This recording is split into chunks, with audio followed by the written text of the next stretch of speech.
I was thinking of this. So we were drinking in Akasaka, kind of on the way back to our hotel where we were staying, and on the way back we passed like a Burger King. Oh and yeah. we don't have Burger King in Australia. It's called Hungry Jack's. Hungry Jack's. So we were like drunk, right? So we were like, oh, we're gonna go in there and check it out and see how different it actually is. And so we ordered like their cheeseburgers were like $1 something each, and so we're like, oh fuck it, we'll get like 3 of those each. And so Todd goes in there to order, and he orders 9 cheeseburgers, and from the back of the kitchen you just hear this dude like,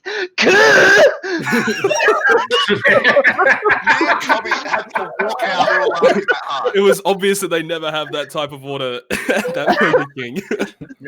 Well, you have to remember, marijuana is very legal in Japan, so they're not used to like the 2 a.m. stoner orders. Yeah, this dude was freaking out, man. He was not happy about it at all. Oh, that was so funny. Oh, boy. Good time. Oh, I want to go back. Yeah. Oh, I got a question. I was planning on going back. Like, weren't we planning on going back like around this time this year before COVID? Yeah, that's not gonna happen. Yeah, we were planning it. Yeah. Mm-hmm. But yeah, COVID's a thing. That's also yeah. Yeah. I thought I was just working from home because I just didn't want to wear pants anymore. I mean, that too. Told you were getting fun, Nick, tonight. And on that note, what's going on, guys? Welcome back to a GGP Extra, something a little different.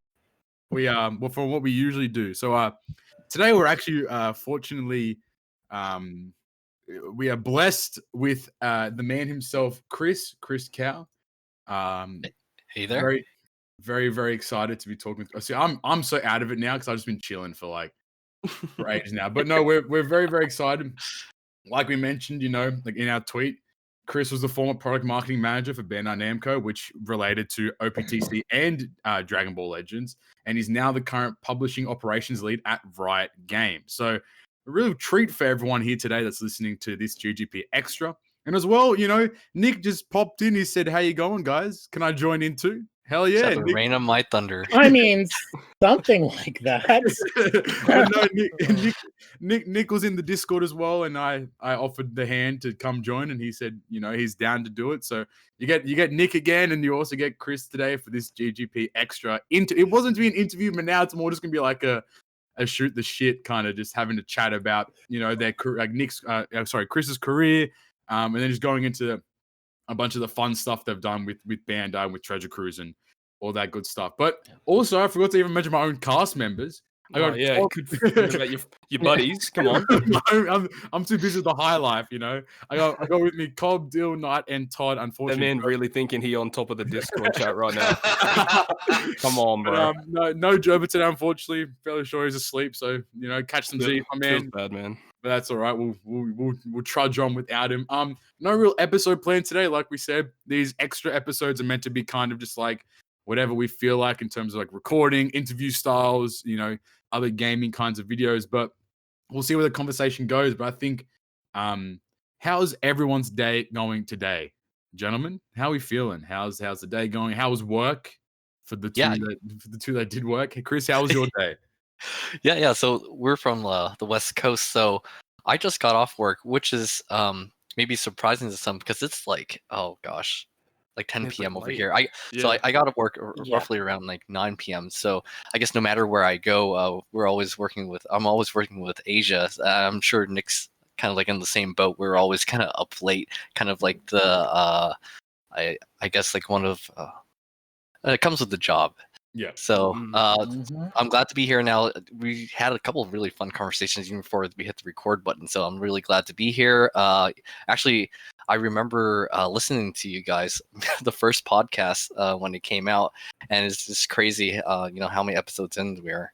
Yeah, we appreciate that. It's really cool to hear that you guys you would like listening to the podcast, even when we're like really small. Yeah, 100%. Awesome to hear. Oh yeah, this is actually like this is the thing, the podcast and like how the community was, right? I think was what really differentiated like this game or like the people playing it from like a lot of the others, right? And then Nick and I think he talked a little bit about this before, but we really championed and then tried to showcase to our Japanese counterparts, like, look at the things that like these guys are doing for worldwide. Right? Look how they're trying to grow the community themselves. Like, not only that, but entertain like their friends, connect, help each other out. Like, I mean, if you look at Reddit, like that mentor program, like 100%. it was like great. Like just things like that. Like that is so unique, and you can't. Yeah, just in the industry and just gaming communities in general. Like it's hard to find that. Without a doubt, though, no, I think it's very important that we have people that make all varieties of content for the games that they play. Especially Treasure Cruise is not really an easy game to jump into and just start playing. So That's facts. Yeah. having a lot of content creators that kind of scale from very beginning like style content to like advanced late game content, it really helps out for everyone. Oh yeah, for sure. Yeah, and that's what I like about what we do. To be honest, like it's. Like because of how hard, like because the older this game gets, it's just progressively becomes more difficult to get into the game because of new mechanics being introduced and like new legends being introduced. So it's hard to like decide on what ones you think would be worth pulling for and whatnot. So I like that us as even like as our community is pretty cool in Treasure Cruise for the most part, and I just think this podcast like adds to it. It's something cool. We try to get different guests on from all walks of the game. One thing I have to correct you on there, Dill. You said legend instead of Sugar. I was about to say exclusive. that. I knew it. No word. Slap on the wrist. If you remember the Nick episode, we all when we're in the presence of members that are actually working the game, we have to say Sugar Fest exclusive. No, I call it Legends anytime I want now. Legends, Nick. It's Legends. It's Legends, Nick. It's like the revolt. It's the revolt. One thing that I heard you say just before, but Chris, you used to work with Dragon Ball Legends, did you say? That was no, not anymore. That was near the end of my stint with Bandai Namco. Oh, okay. And then we're starting to transition, having Dragon Ball Legends under my preview too. And then maybe during the podcast, I can kind of explain to people what I did, right? Because like, okay. Maybe some people have seen me on like the live streams. Like, what the hell does this guy do, right? And I ask myself that too sometimes. What do I do? I asked it daily. I was like, right. But then the fun part is that Legends was coming over to like not only me but then our team in general over at BNEA and like so like kind of Western like ownership of the game, and that was huge, right? And then definitely I wanted to kind of talk about like the journey, like how we even got there, right? And even being able to touch Dragon Ball in general at Bandai, it's like kind of is a really big deal and like an accomplishment, not just for our whole team. And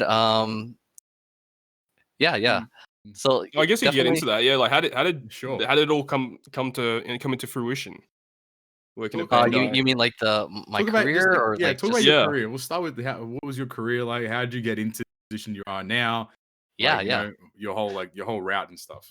Sure. When I was a wee lad, actually I always loved games. I wanted to be in games, right?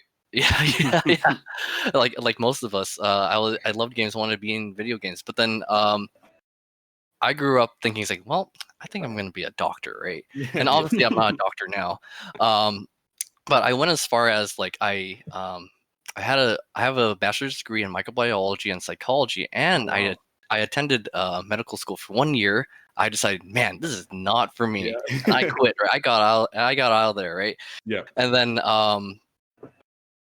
I decided, like, well, what the heck am I going to do now, right? And I did my master's in data analytics, and then it's like that was quite like broad in general, right? And then I found myself eventually over at Facebook. So I was there for a couple of years. Oh, wow. Facebook, and I landed in their emergent services department. So basically any of like the new Facebook things that started coming out. And then luckily, one of the things that Facebook started dabbling with at the time is like things like Insta app or just like those kind of phone games, right? And I think Nick probably worked in some of them back then too. So maybe there's like a little bit of overlap there back in the day, like Farmville type of things. So I got into that, and eventually journey led me to get poached actually by Bandai Namco. So a recruiter came by, and then they were looking for a marketer or a product manager with kind of like a deep knowledge of like all rounder. So take one step back, like Bandai Namco and our team in general, right? We were looking for someone that was like quite well-rounded. Like, so not only me, but like all our employees. Like Nick, like the things that Nick does is not very common for a single community manager to handle and do, right? And that goes across the board with all our employees. So then that's why it was kind of so hard to get people. And then in particular, most marketing or product managers, they either know one or two things, right? Or so either they're super good at being a brand manager, like just overall management and project management of it, or they know like what they call performance marketing and performance management. So it's either one of those two buckets. I was lucky enough where in my career I was able to dabble in both, and then that pretty much landed me along with my data analytics skills, like to join Bandai in my position. So that's super interesting. I mean, so, that's like, not. Yeah. I was just gonna say, like, because you were mentioning like that they were trying to get people with like a broad scope of different skills, and was that like for that specific position, or that they didn't know what to put you in yet? They just wanted people that were relatively skillful in multiple areas. Like, that's a really good question. So let me tell you how Japan does it. In Japan, and I think a lot of companies do this too, you apply as employee, right? And after that, they do this whole sorting hat thing, like in Harry Potter. It's like, well, HR thinks you'll be a really good accountant, so now you are an accountant, right? Well, that wasn't quite like that in America. So then what made us different, and what our leadership, well, the person who me and Nick directly reported to, he wanted specialists, right? And that's what made us really different from our counterparts in Japan. Like these guys really know what they're doing, like hands-on, and we didn't have to go through an agency, a third party, or a separate like subsidiary, like whoever. Like we knew how to do things and evaluated it ourselves because of either our expertise or like educational background, etc. So and that's kind of like the bigger picture. Yeah, go ahead, Nick. Sorry. I was gonna say that's not what got you hired. That's what got you the interview. Yeah. You're right. You're right. Speaking as one of the people who interviewed you for your position. It was a panel interview. Nick was one of like 8. It was like a 7-hour interview. It was so long. No! What in the world? Yeah, in person. Like I've been sitting there. I sat there in that little room for like 7 hours, like sweating. Jeez. My anxiety would be like going like absolutely nuts. Yeah. Nick, inform us, please. Yes, please tell him. Well, it was mostly a cultural fit. Is like we needed people with the broad skill set because we are, and I cannot state this enough, a skeleton crew. But I mean, we're there's a lot of teams of one at BNEA. Yeah. At the American office, like there is one community manager, one app store manager, one marketing artist. We're a small team. We need to be able to do everything because no one else is going to do it for us. Yeah. But what actually really got Cow to actually in the door was more of the cultural fit. He was watching a ton of anime. He and I were watching a ton of the same anime at that time. Because I asked him about what anime he was watching in his interview question, because that's more what I care about. Yeah. Because I am the height of professionalism, okay? Exactly. I can't imagine going for everyone asks me these technical questions like, what's your anime? What are you watching right now? Yeah, I was going to say, imagine going for a question. job at Cisco and they're asking you what's your favorite anime. Couldn't keep a straight face. Anyway. Yeah, but anyway, and then he brought in what was it, your engagement or your wedding art? My wedding art, yeah.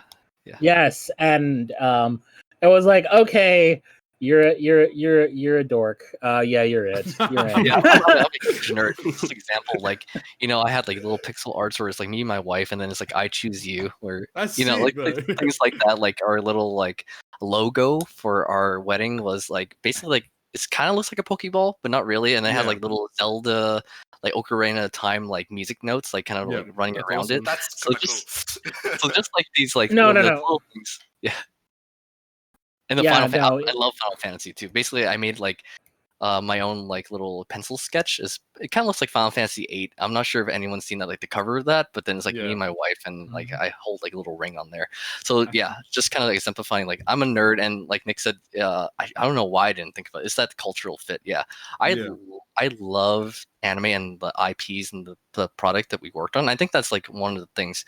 On I think and again, I don't know why he said it's didn't mention it too. And our boss mentioned that, where he was looking for people that were passionate, right, and kind of believed in the product. And then like not only that, we're kind of like one of the players too. Like I'm not like someone that didn't play the games. I didn't watch the animes, so that's like a huge part of it. Yeah. And I'm so stupid not to mention that. Thanks, Nick. You're welcome. Listen, it's like usual. I'm covering for you. Don't worry. So I guess from there, like, how did you? So you like the whole hat and such. How did you end up getting pushed into the Treasure Cruise scene, or even before that? Were there any other roles you had at Bandai before you got into like Treasure Cruise itself? So then, that's a great question. So my first like couple weeks, I had no idea what project or game I was going to work on. Right, it was like a big question mark. So like I came and I sat at my desk and I asked my boss, all right, do you want me to help out with X, Y, Z? He's like, no, why don't you just watch these animes, right? Like we don't know what you're going to do. And at first I thought it was really cool, right? But then if you can imagine, after like a couple of days of just like watching anime, and then actually he told me, it's like, well, we don't know what we're going to do, but our biggest IPs is Dragon Ball, Naruto, One Piece, right?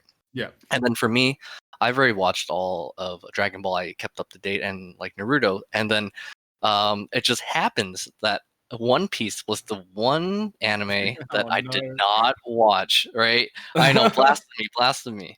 So then I had to start my binge there. So I start from scratch. And at the time, we didn't have the mangas, right? We didn't have our manga collection like shipped in and bought yet. So then watching through the episodes, you can imagine it's like super slow. Not to say it's not enjoyable. It's just a sheer amount of time it takes. It's like ridiculous. So so I did that for like 2 weeks, and then there was a bunch of back and forth. At first, like, oh hey, you're gonna do Naruto. Oh hey, you're gonna do Dragon Ball, and then it went back and forth so many times, and eventually they decided, you know what, we're gonna do One Piece. And then the question was, which one, right? Is it gonna be Boundary Rush or is it gonna be Treasure Cruise? And obviously, it went on Treasure Cruise, which I was really happy because thank God. Thank God it wasn't Boundary Rush. So sorry, Boundary Rush guys, but no offense, but I like Treasure Cruise much more. But and then actually at the time, our boss came up to me because like he found out later after he assigned me One Piece. It's like, hey, you're a huge Gundam guy, right? It's like, yeah, because my desk is so full of Gundams. Actually, I had so many like those little plastic Gunplas that it took up like 2 desks worth, right? I took someone else's desk just to display them all. You and Nick are the same. Yeah, we actually, to it. Yeah. I mean, his is all Gunpla. Mine is like half, like 2/3 Bon Prestos and 1/3 Gunpla. Oh yeah. But yeah, I'm all Gundam. Like I was so proud to show my VHS of like Gundam Wings. Like, look, this is from like the early '90s, guys. So I was super into Gundam, but so at the time, like the Gundam game was gonna come out soon too, and he asked me, "Well, you like Gundam a lot. Like, do you want to go on Gundam?" And then I was able to play the beta or like the alpha a little bit, and then I told like, "No, I'd rather be on Treasure Cruise, right? I'd rather be on Treasure Cruise, even though like for IP wise, like I love Gundam, right? But Treasure Cruise as a game like just spoke to me so much more because like I was an RPG guy, right? Like I love the mechanics, like the collectability, just everything about the game. I just thought it was a better game, and I wanted to work in a product that I believed in. I was like, no, Treasure Cruise is the one. Like, no, thank you, Gundam. No offense to the Gundam the game. Like it's a good game, but I just like Treasure Cruise more. That's huge. All offense taken. I work on as the guy that works on both of those. All offense taken. No, Nick has to say that. They're paying him to say that. We're not sponsored. We're not sponsored. No affiliation at all. I'm sorry, they're not sponsored. No, I'm joking around. No, that's like really interesting. I think like for the most part we can all agree that like because like all of us in this call, and I think a lot of the like like people that just like play a lot of gacha games. They've played like their fair share of like the majority of gacha games that are out there. I think we can all kind of talk and say like Treasure Cruise, like mechanic wise, is definitely one of, if not the best in terms of like all the kind of gacha games that exist there. Because like there's so many things about Treasure Cruise that I just like. I like the design of the game. The gameplay is super unique compared to all the other gacha games. It feels polished. Yeah, without a doubt. Yeah. Like when Nick mentioned it in episode 25, which you can check out by hitting the checking it out in the top right of the screen there. When he mentioned that like when he mentioned that like he thought of like Treasure Cruise as a puzzle game, it really like rang to me, and I was like, it makes a lot of sense. Like Treasure Cruise isn't really it's still a gacha. It has the gacha mechanics, has the collectability, it has like the spending and stuff, but you know, clearing islands and doing quests and stuff is all like putting pieces of the puzzle together, and it really made a lot of sense. Like looking at it as more of a puzzle game, more of an RPG collecting type of game as well. Oh yeah, for sure.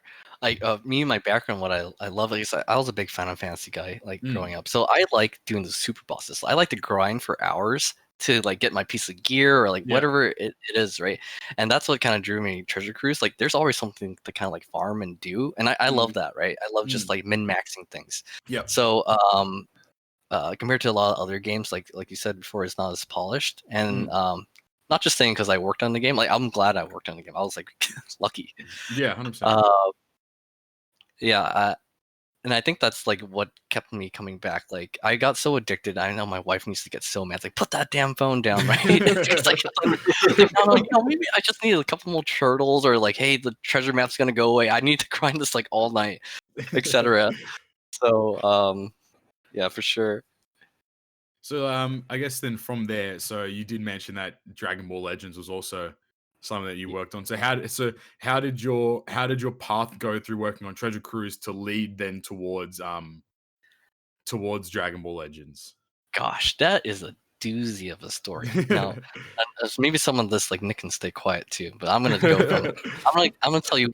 Listen, friends. Like, let's gather around the campfire. I'll tell you. We're all genesis of where we are. So you're allowed to say things, right? Like just don't. Oh yeah, I'm a Bandai spy. I seen the Twitter post. I'm the spy. I'm the inside man. Oh shit! No, exclusive.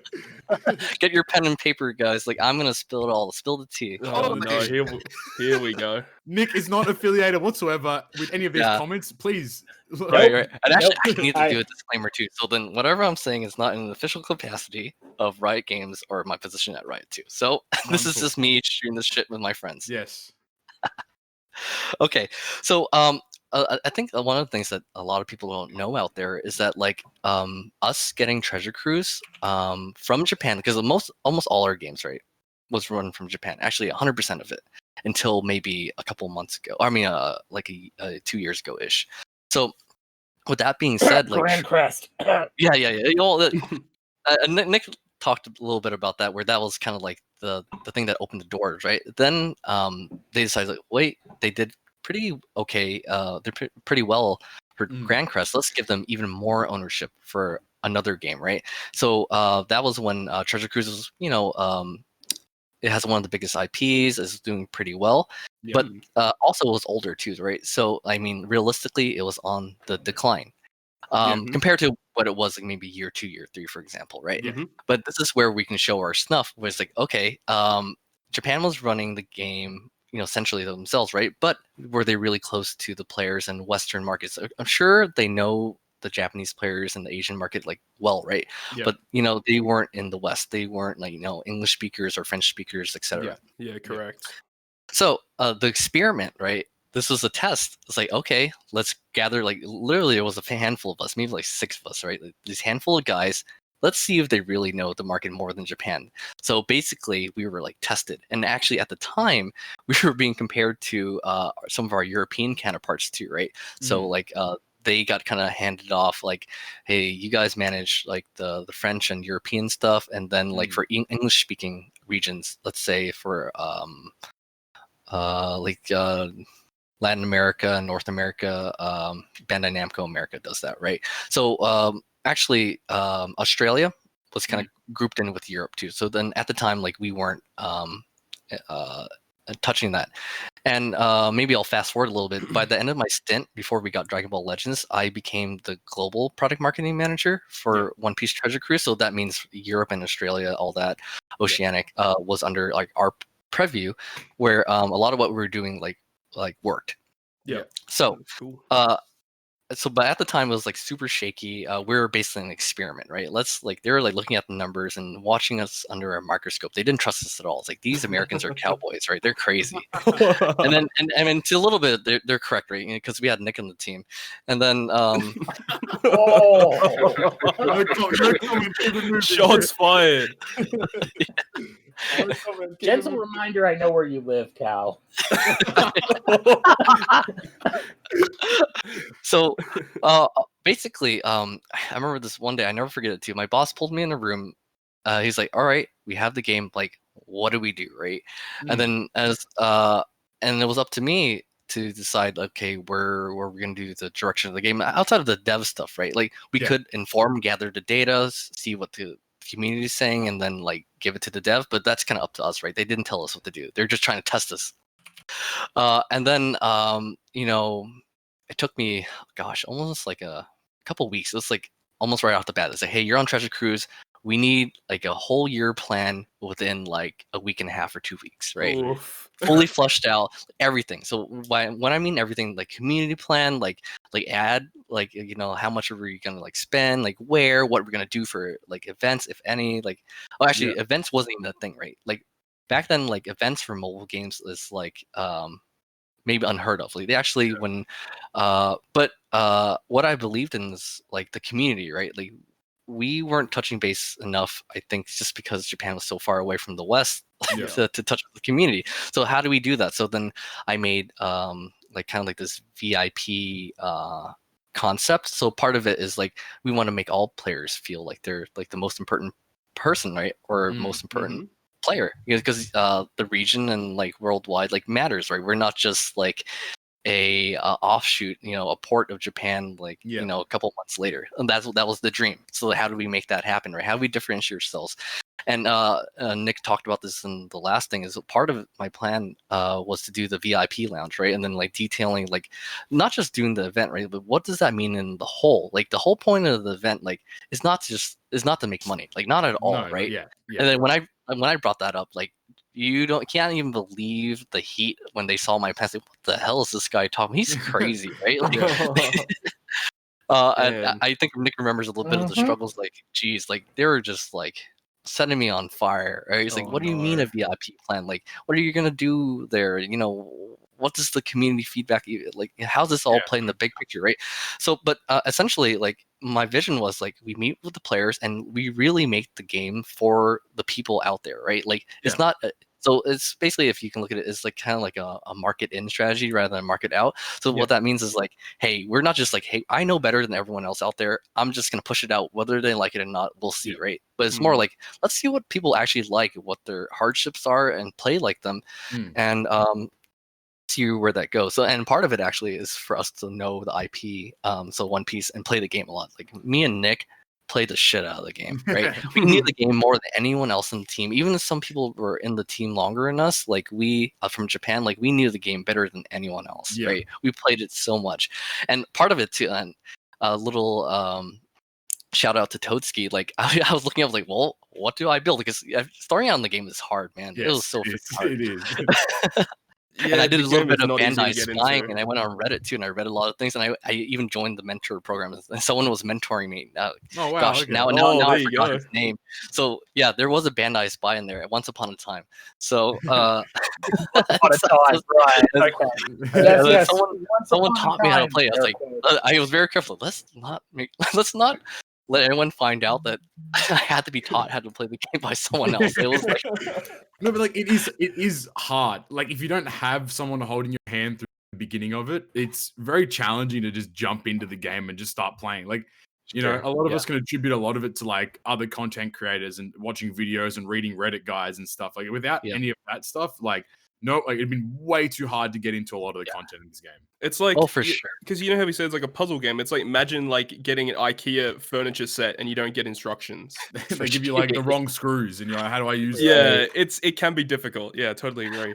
And we were bouncing so many ideas around, right? And then part of my plan, and I noticed that, and I told him, like, look, these things like this podcast, for example, and like the Discord, the Reddit, so forth, this is what's really keeping the game alive. Like people in Japan, you should be thankful that these guys are around, right? And the more people that are not doing this, keeping the community alive and not contributing to it, right? Like that's to the detriment of the game and just how the fun around it in general, right? Because and that's why we need to support and do things for the community. Now, of course, I know Nick's staying really quiet for this, but this was something up to the day I left we were fighting so much for, right? And then, like, of course, we couldn't do everything we wanted. Like, gosh, we wanted to do so many things. Like, hey, let's like be able to share information with the database, or like, you know, give like the Reddit mods like gifts or whatever, right? We had some like crazy ass ideas. But it's kind of like the trust thing. It's like, well, these guys are crazy American cowboys. Basically, everything got shot down, right?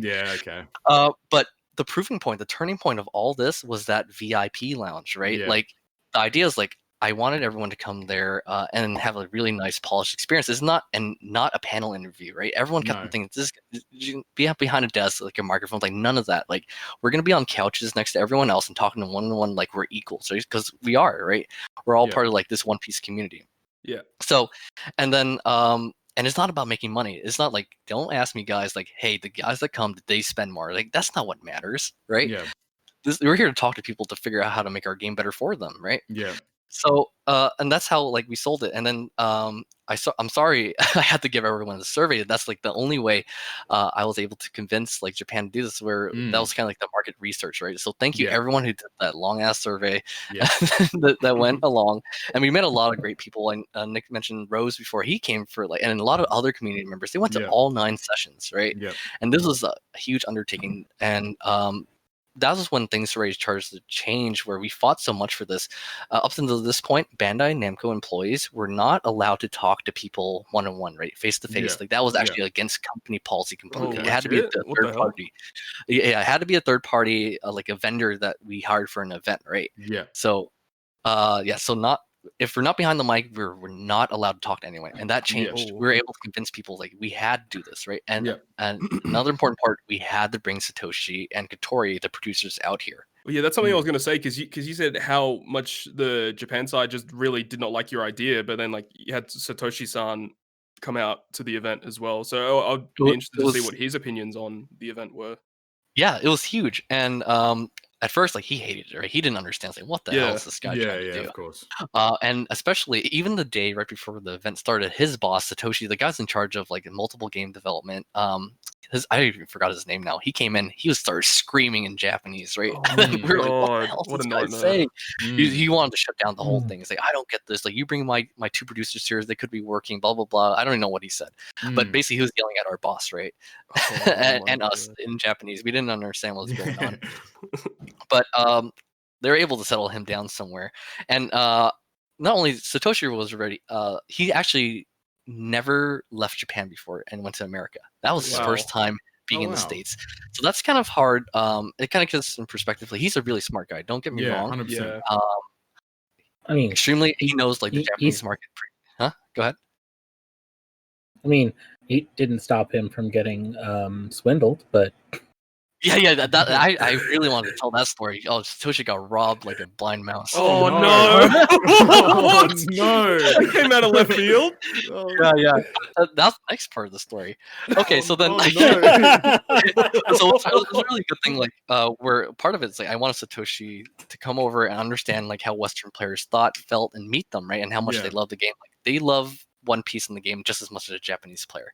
But he was very iffy coming over, and when he landed and he went over to Anime Expo, walking over there, he got kind of like swindled by like these guys like selling CDs, right? And he didn't really know English, at least not that well. The guys like grab onto him, and then like he was scared, right? Like these guys were just crowding around him, being super aggressive.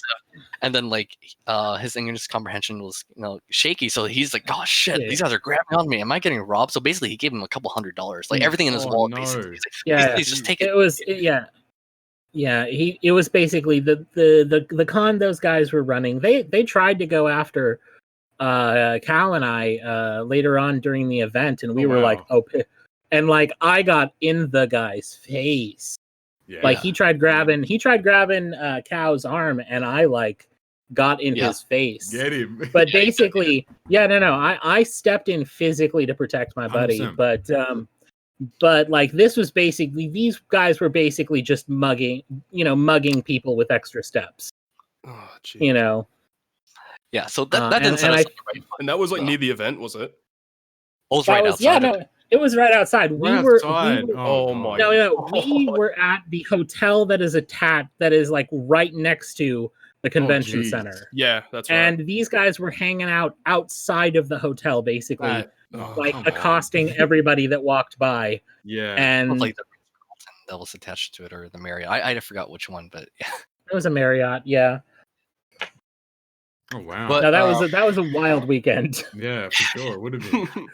but basically, once we started the event and people started coming in and enjoying and like just like chatting with the staff, and not only did we bring Satoshi, we brought over the guys from Europe too. Right? He's like, hey, let's just see how like this is. They actually, the European guys at the time didn't believe in events, right? At least for a mobile game. And to be frank, that's actually not a common practice at all for mobile games to have a big event, and especially with like a theme like this too, or like a goal. So he's a bit shy at first, Satoshi, but then after he started talking to players, like, wow, these people really love the game. Like he thought, they were thinking, like, man, okay, this is either going to go two ways. Either these guys like are gonna attack him, like, whoa, what's with the rates? Like, you piece of shit, like whatever. But especially Carrot Sugo, geez. Oh yeah, because the Carrot Sugo fest. The Carrot Sugo fest. That was the worst time to drop that. Reddit was ablaze because people. I'm just gonna cut in. Like people, you guys had the not the play testing accounts, but you had those like accounts that had like a lot of gems on them. And Reddit like that weekend was just everyone was saying, I've done 30,000 gems of pools and I got like that was such a poor timing. That poor Sugo Fest at that time. That was not good. Okay. Nick, take off your headphones. You're not involved in this. We were furious. Like Nick and I were furious. Like, what the hell are you guys doing? Like, we were like, I was like, we pulled the numbers and we had to prove something. Look, this is what you guys were doing. Like, what the like? Oops, can you bleep that out? I'm sorry. Yep. I got a little passionate. Got you. yeah.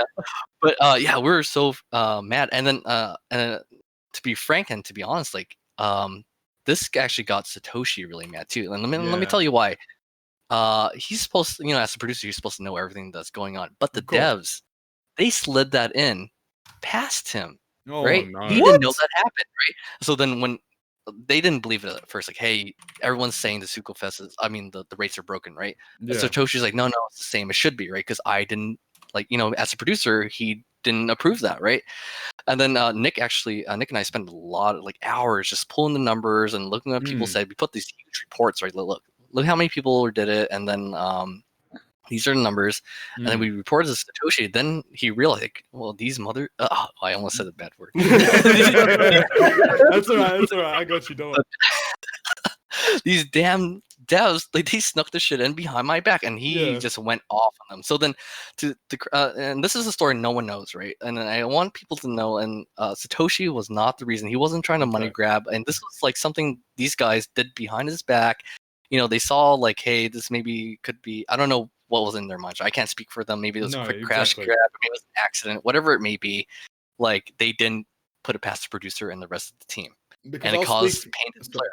Because I'll speak from like the player's perspective. When Carrot was like announced on JP, like on the JP side, we were so hyped when she was going to come to Global because she was probably one of the most sought after legends. She was the legend. She was so good. Like she was broken. She could clear everything, and she was hella fast. So when we had one of our members, unfortunately, who isn't here today, Joba. He's a huge Carrot fan, and that poor guy had been saving up for this Sugo Fest that whole time. But like when we loaded in and we saw the race, we were like, this isn't normal. Like usually we have an idea of like, okay, a new legend's going to drop. We know roughly the range of like what their rate should be, what's like normal, what might be high, what might be a little low. Carrot drop, what was it, 0.078? It was something. It was which is bad. The lowest we've ever seen, and we were so baffled. We were like, how, like, What? Yeah. We were so confused. It was a huge thing, and we were barred from pretty much saying anything about it, right? Of course, yeah, understandably, and, Yeah, and 100%. Nick stayed really quiet. This is Poor Nick. Staying quiet right now. It's just no go zone. Brian, my Bandai spy knowledge right there, just little like inside 100%. tea that no one knew, and I think that people deserve to know. But Satoshi did after that like try to fix it, right? Like he wanted to make it right. He said this is like so wrong. He was like, I can't even like describe you how furious this guy was. We were all furious. 100%. Worst timing to drop that. Jeez, that sucks. Yeah. Yeah. But I remember I was reading like the comments. Like people are like, "Yeah, I'm gonna set these guys on fire. I'm gonna give Nick a piece of my damn mind." Like, Poor Nick was copping it. I'll show that son of a bitch, Nick. Like the coward won't answer back, and then Nick's actually not allowed to say anything on social media. He's pushing. He's pushing for it. Like we want to communicate with the players, etc. Whether or not in Discord and so forth. But yeah, always a no. But wow. I mean, can't stop me with what I say on my personal Twitter, though. Yeah, this is your personal. That's different. Yeah. Saw Nick getting all this hate. Like us boys in the podcast tried so hard. Like, dude, guys, chill. It's like he's a community manager. He's not the devs. He's not in charge of all that kind of stuff. Like and I was glad to see like it wasn't just us on the podcast. It was basically a lot of the community who understood like the role other than like the casuals. The smart people though. The casual scum as we. There's always going to be people like that. Yeah, just like upset, punch in the air. Like I don't know. Like you look at those things. Like I said, like for us, you looked at it and you're like, oh, this is low as like a rate, but like. And you know what? I still pulled her. Let's go. I saw the video. I watched it. But that's what I'm saying. Poor Joba did. I think it was like 15 multis. He got 3 extended posters, and all 3 of them were V2 Aokiji. I did 19 multis on that Sugo as well. So I guess like for the most part though, from what we kind of like heard, especially like from Rose, shout out to that guy. Like because Rose told us a lot like about like the VIP lounge and what was being said in terms of like people were asking and talking about. Rose was pretty much our correspondent. Yeah, he was. When it came to that. But no, like from what he said and what from a lot of the community members that said, it said that was a fantastic time. They really enjoyed their time, the ability to actually talk with, you know, the developers, the producers. And it was just enjoyable overall. Yeah. And I think that's where we wanted to make our mark, right? Like this is something Japan never would have thought about, and this is not an approach that they ever did before. Yeah. And then like the next step is just doing I think I premised this at the start of all the story, and before I forget what's the whole point of all this. Yeah. But it's that things like this like matter, right? And so basically we wrote down and then took all the feedback that we got, and then one of the most important things that I told the team and part of the whole 1-year plan is I need them to commit when we take this feedback. Me as the product marketing manager, right? Yeah. And we want to make this game for the West. You have to promise me, like, commit to me, or else, like, we're just gonna drop everything. Yeah. That we make some of these changes specifically from what these people said, right? Yeah. Because this is what's important. This is like not what we're not guessing, right? This is the game for them. So that was a huge fight. But that's why we start having these subsequent live streams. Like by this date, like we're telling the dev and Satoshi, like you need to do at least like 1 or 2 of these things, right? That the people said, and it was kind of like an all year round thing. So as time went by, like of all last year, we continuously kept on taking feedback, not only from the VIP lounge, but from everywhere, right? We had to scour Reddit. I mean, we had to lurk on there because of some company policies, but a lot of how the game got steered and directed was from like the players, and I don't think people realize how much of that was true. I know we said it wasn't just a PR thing, but it was reality, like the cotton candy thing, right?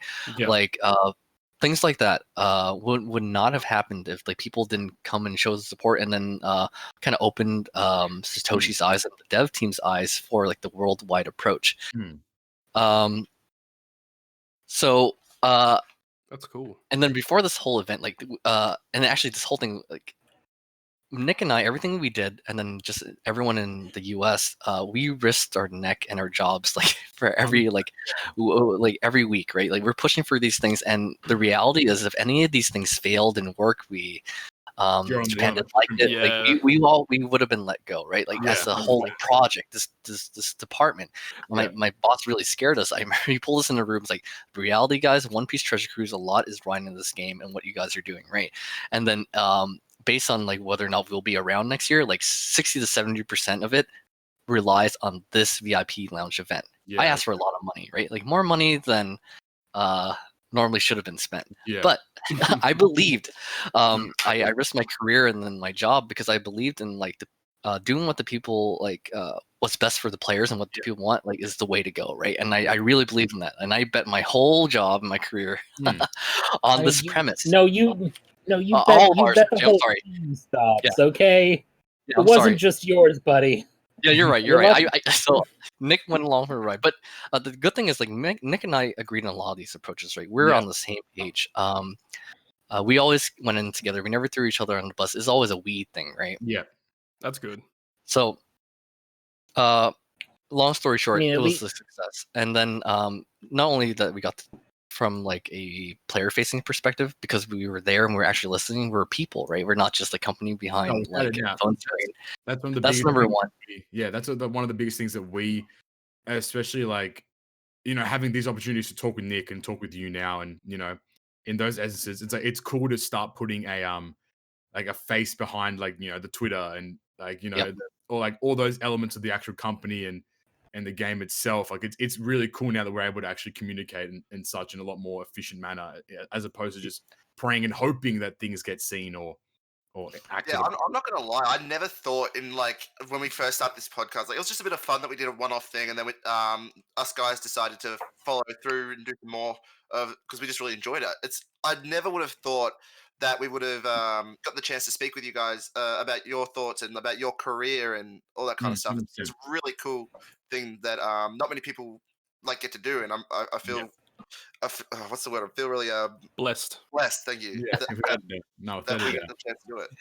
Yeah, and I'm so glad that we got a lot of the community support. I mean, there were some misses, and then like a lot of the things that happened is more of like Nick and I was like, we told you so. Japan, like, if we didn't do this, people were gonna be mad.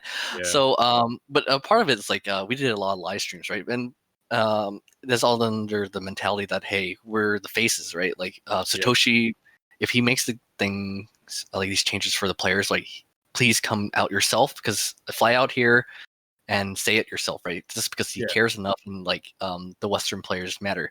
Now, of course, like at the time, like we were only in charge of North America, right? So that was really confining, because in my mind, I knew that, okay, shoot, like everyone else, right? This is not just Americans playing. Like, actually, if you look at the metrics, is like America's like, not a huge chunk of it. It's like this is a worldwide game, right? Like, a lot of the play base in Treasure Cruise is German, actually. At least what we see, German and the Germans and French are very. I mean, even like from players' side, in terms of like the competitive nature of it, like ranking high and stuff. Always French, German have always been the ones that have really exceeded expectations in that sense, and like it's really crazy. Like the German community is massive when it comes to like Treasure Cruise, like really. Oh yeah, for sure. And then that was kind of the sad part. It was like, gosh, at that time, it's like, I know so many people are upset. It's like, hey, why is like the stream such an odd time for like everyone else, right? Or like, why aren't you sending gifts or so and so to like everyone else? Yeah. And then the long story short is, at the moment we couldn't. Yeah. When like you guys are doing like the giveaways and stuff for the live stream, and then like, oh yeah, but it's only valid for people in America. And me and the boys watching the live stream, like, oh, I Joba. I said, Joba, all right, if I win, I'll send it to your house. And easy. So yeah, a lot of things like that too, and like we want to do more stuff for. I was actually making a case for Australia, of course. That's baby. Look at all these Australians playing. Look, the four of us. I've actually met people like IRL that have played Treasure Cruise, like just randoms. I mean, yeah, it's pretty cool. To be fair, Todd spends enough to justify marketing. Todd alone that's spends true. enough to justify marketing to Australia. There are 2 people in this And call Dill as well. Okay. Yeah, and Cobb. Yeah, there's plenty of people in Australia spending. Nick should say grace to like everyone in this channel when he eats his steak. He did say This is all money going to Nick's pocket, remember? whenever we spend on the game. So, But actually, like by the end of all this, like just to kind of summarize, like everything that we tried that was new, and like when it does well and we get the community support or even like feedback, right? That just made our case like, look, this is working, guys. Like, look how like dynamic the community is. And then we started to see a lot of things. Like the game was on decline, right? The moment we started doing all these things, right, just making a fun environment for people to play on. So then let's say like the Facebook page, you saw it drastically changed where we were pushing for just like more fun posts. It's not a bulletin board. That's one of the points that we're trying to make. This is not we're not like that Facebook page is not just like a free ad space, right? Like this is where people hang out. They want to do fun things, meme, like whatever it be, right? And then that was like one part of it. And then of course, like wait for it. yeah, the wait for it post. You're a madman. Like, but we were trying to push like something like that for a year, and he did it. I was so sure people would be mad, but then it's kind of funny too. post, it had the community in a blur because people weren't sure if it was hinting at something, if it was a meme. Because like I saw it on my newsfeed like 17 times, like, retweeting it, then retweeting Todd's retweet, and then retweeting like Atsu's and stuff like that. I'm like, what the hell? But for that post, because like we have so many coming banners in the game at the moment, so we're all like, oh, like what's going on? Like everyone was just in a blaze, and Nick's just sitting there sipping his wine, laughing at everyone. There's no creator scheme behind it. We just wanted to do a little trolling, right? get the people talking. But this is something we want to do this for so long, and just trolling. Yeah. Oh wait, now he's got everyone in. I don't know. Community goes wild once again. I think I have to release this episode a lot earlier than I thought I was going to. Just to release it. You need to release it before Tuesday. Yeah, no, it'll be. Shit, did I say Wait, that hold up. Oh, what is it? Spoilers. Tell me now. Wait, okay. I think you're gonna push back the trivia. Yeah, I'm gonna release this. I'm gonna release this. We're just gonna go double header. I might have to release two episodes. I don't know. Actually, doubleheader could work. Could work. Nah, but no. Oh god. But I guess back to my point. Being nice and making a fun time, giving the community a fun time, hearing our voice, doing all these things, right? Yeah. Like actually affected numbers, right? People are retaining more, right? That means like they weren't quitting, they were playing more, they were just having more fun, and the changes were actually making the game better, and just all around the sentiment was up. Of course, there were some mishaps here and there throughout the year, but things like the live stream, like for example, I think Nick has to be quiet for this part too. Where we wanted to do, I saw a neat thing, and one of the people I met in the industry, a really great guy, Josh. He's from Joshua from Square Enix, right? He does Dissidia, the live streams, and he's a community manager over there. They do a thing where they do stream viewership rewards, right? You X amount of people watch it, they get a reward. Cool, fun, right? And then me and Nick, we wanted something like really good. It's like, let's get these guys like 50 gems or at least 50 gems, right? Yeah, give them some good stuff that will make them happy. Like this is like something you want to strive for, right?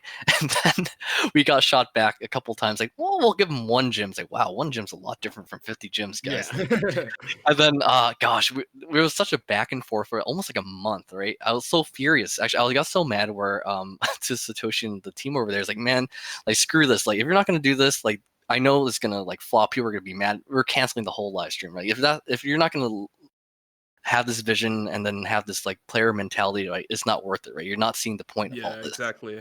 So that's how like passionately like we believed in this, and of course that got us in a lot of trouble. Like me and Nick always bumped heads with Japan, like more than anyone else in like the office. Like we're always like arguing over some like stupid thing, not stupid, but then to them it may seem stupid, but the grander scheme of things, it's like the whole concept. And there's this funny post. It didn't happen, and then well, it's funny that it was kind of like a lame dad joke where at the time Doflamingo, one of the Doflamingos were coming out. It's gonna be and we want to hint at it, right? So we just got like a random picture of Flamingo. One of our coworkers took his kids to like the zoo, took a picture of Flamingo, right? And then we want to just post a Flamingo picture on the Facebook and put that would be Dose such Flamingo. a good idea. And the text It was Dose actually Flamingo. 2 flamingos. Yes, 2 flamingos. So it was Dose Flamingo, right? Yeah, okay, that makes That's sense. awesome. So and then with maybe a question mark, it just get people like, "What the hell is this? This is so like, and it was fun though, right?" We had that recently on the JP Twitter when they did that. They did a release for the Luffy Sanji, the Sweet Commanders, and the Germa 66 unit. They just uploaded 3 images that were cryptic. I mean, one was like a Swiss cheese slice over the unit art, but no, that was really cool because when that tweet came out, everyone was like, "All right, what the hell's going on? These new units are dropping. Like, I'll put it in it's the so chat." exciting." Everyone was like jumping around and like trying to figure out, because it's the clock's at 3, so it's Sanji. Is it V3? Is it V2 Sanji 6+? Is it that was really entertaining. Yeah, so that was kind of the concept, but then the sole reason why this got rejected, and they didn't let us do this, like these types of posts, like we don't get the joke or we don't get it. It's like, well, it doesn't matter. You don't need to get it, Japan. This is not for you. Right? That's true. Yep.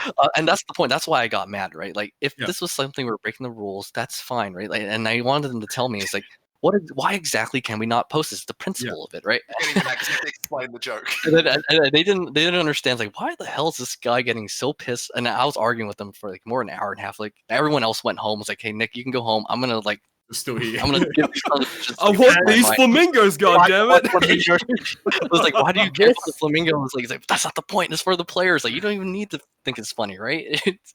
And quite honestly, maybe it wasn't funny. But then the point is, this is like we're trying new things that's fun for the players. Yeah. And I hated the fact that we were blocked from doing that. Yeah. It's actually kind of fun. We actually all have, except for Cow, because he left too early for this.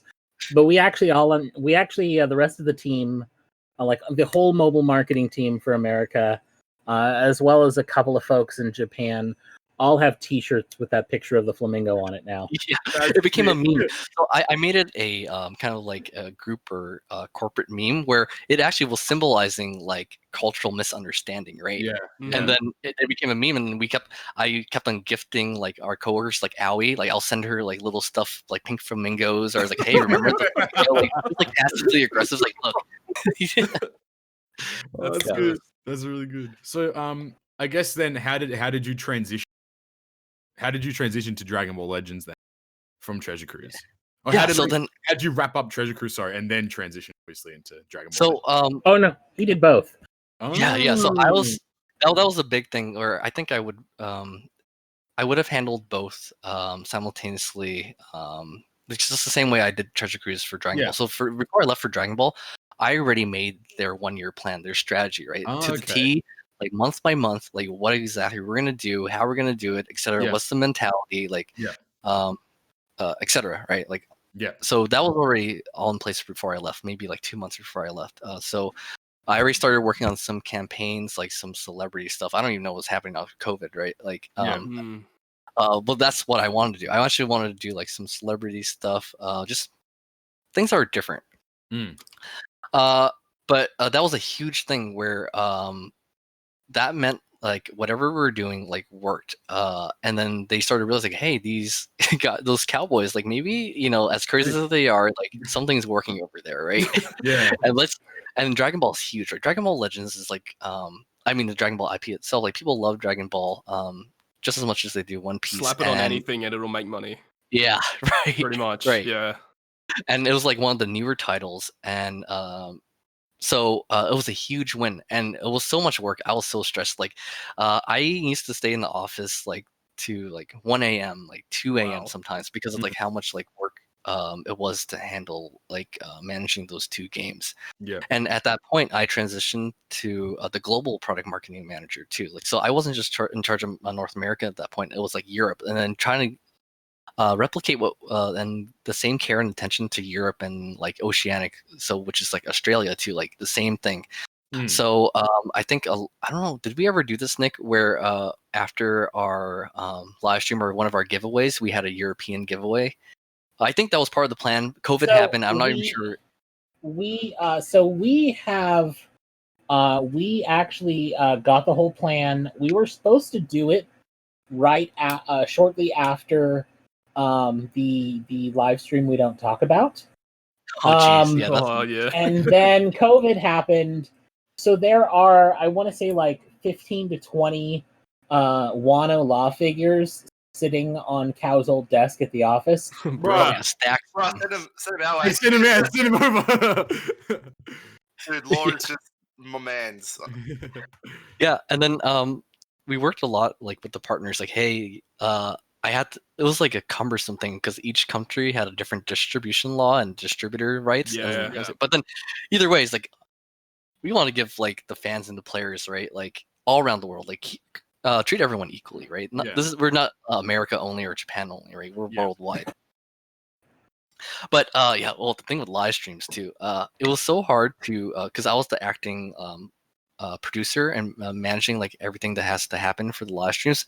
But then like repeatedly, like we'll run out of like the third guest. It's like, well, Cow, I guess you're in.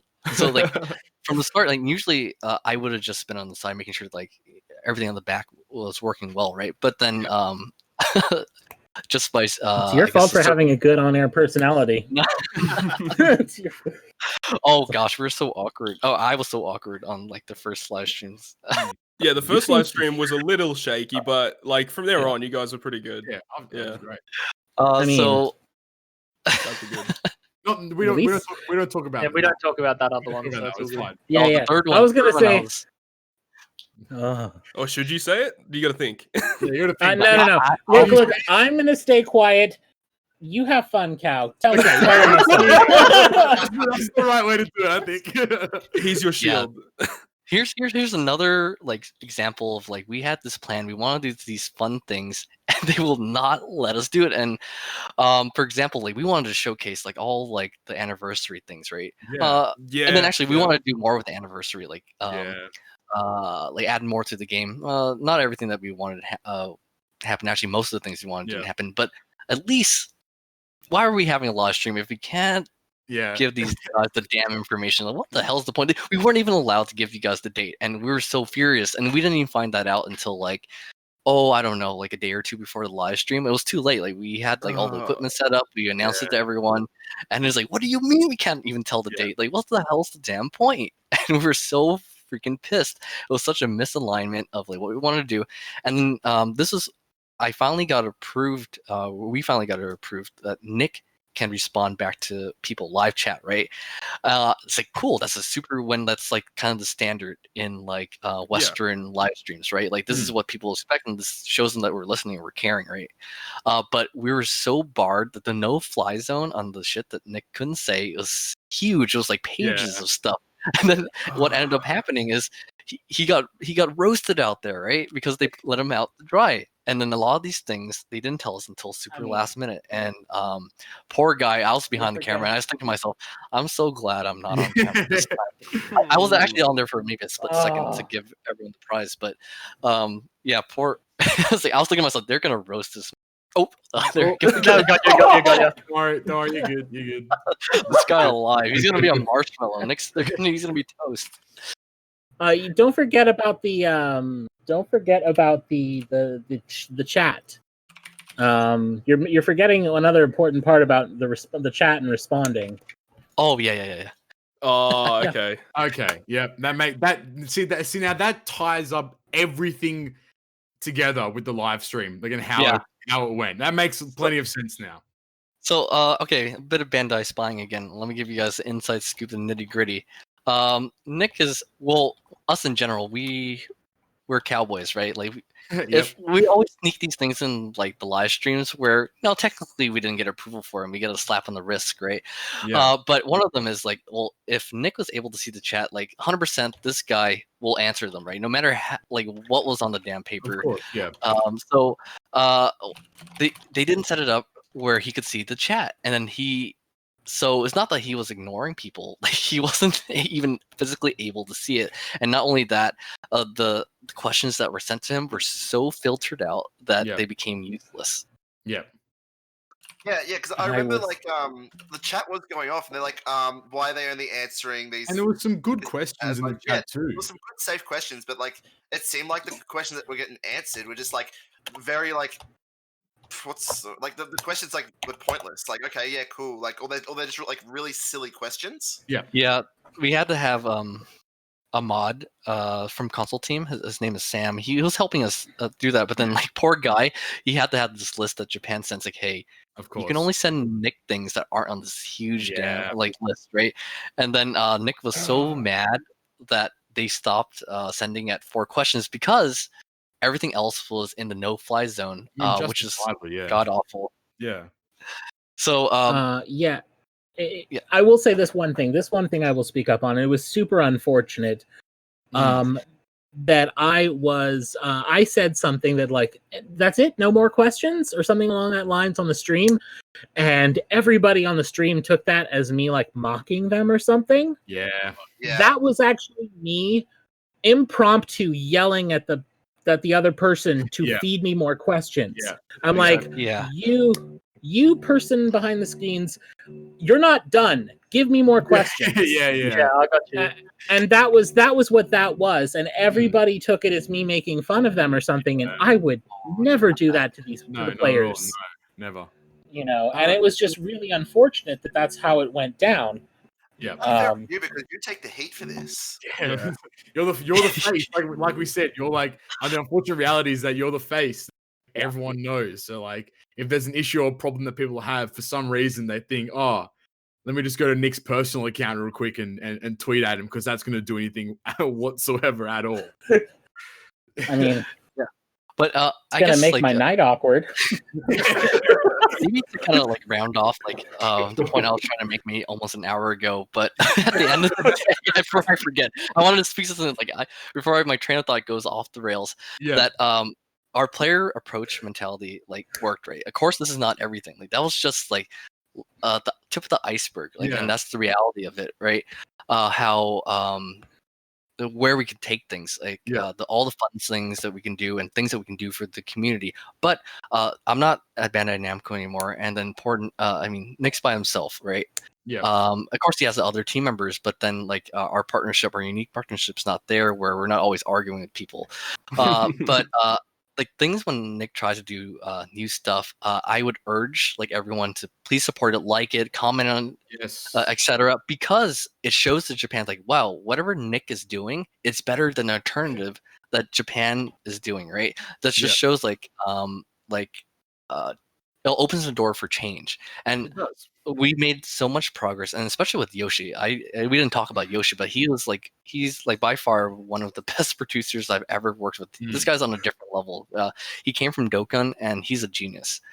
Let me tell you, he came in and he wanted to clean ship, so forth. But even though Yoshi's super open, there's a portion of it that has to be kind of like numbers driven, or there's a point that we have to prove all the time where please support like the team in Bandai America, right? And whatever Nick is doing, of course not everything is can be perfect, and it's not 100% Nick's fault, but we'll move closer to I guess make it more player inclusive and friendly the more support they get.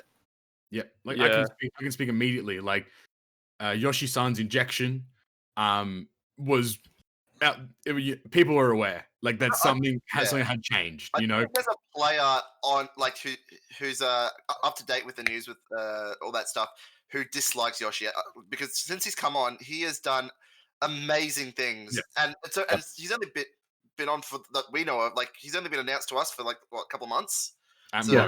Actually, you know, Yoshi. He's not doing a very good job because my wallet be staying empty. Okay. Thank you for supporting the game. Another thing I was going to say, like for you, Nick and Chris, like you guys would have been like over the moon when you guys would have seen the community reaction to the VIP event. I wanted to talk about that. I wanted to bring that up like ages ago, but like you guys would have been so happy that it went over so well. Like, how was you guys' reaction to that? Like, just seeing, like, you guys would have felt over the moon, I'm sure. Yeah, I also sigh of relief. Like, number one, like, first off, my mind, I'm not gonna lose my job. Like, thank God. Like, that's the main thing. Yeah. But I was happy, right? I was happy that I truly believe this is like the first step to doing I believe and what we believe was right.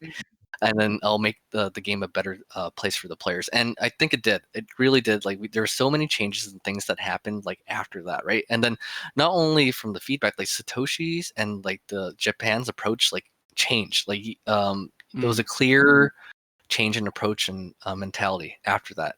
Now, of course, Yoshi when he came on.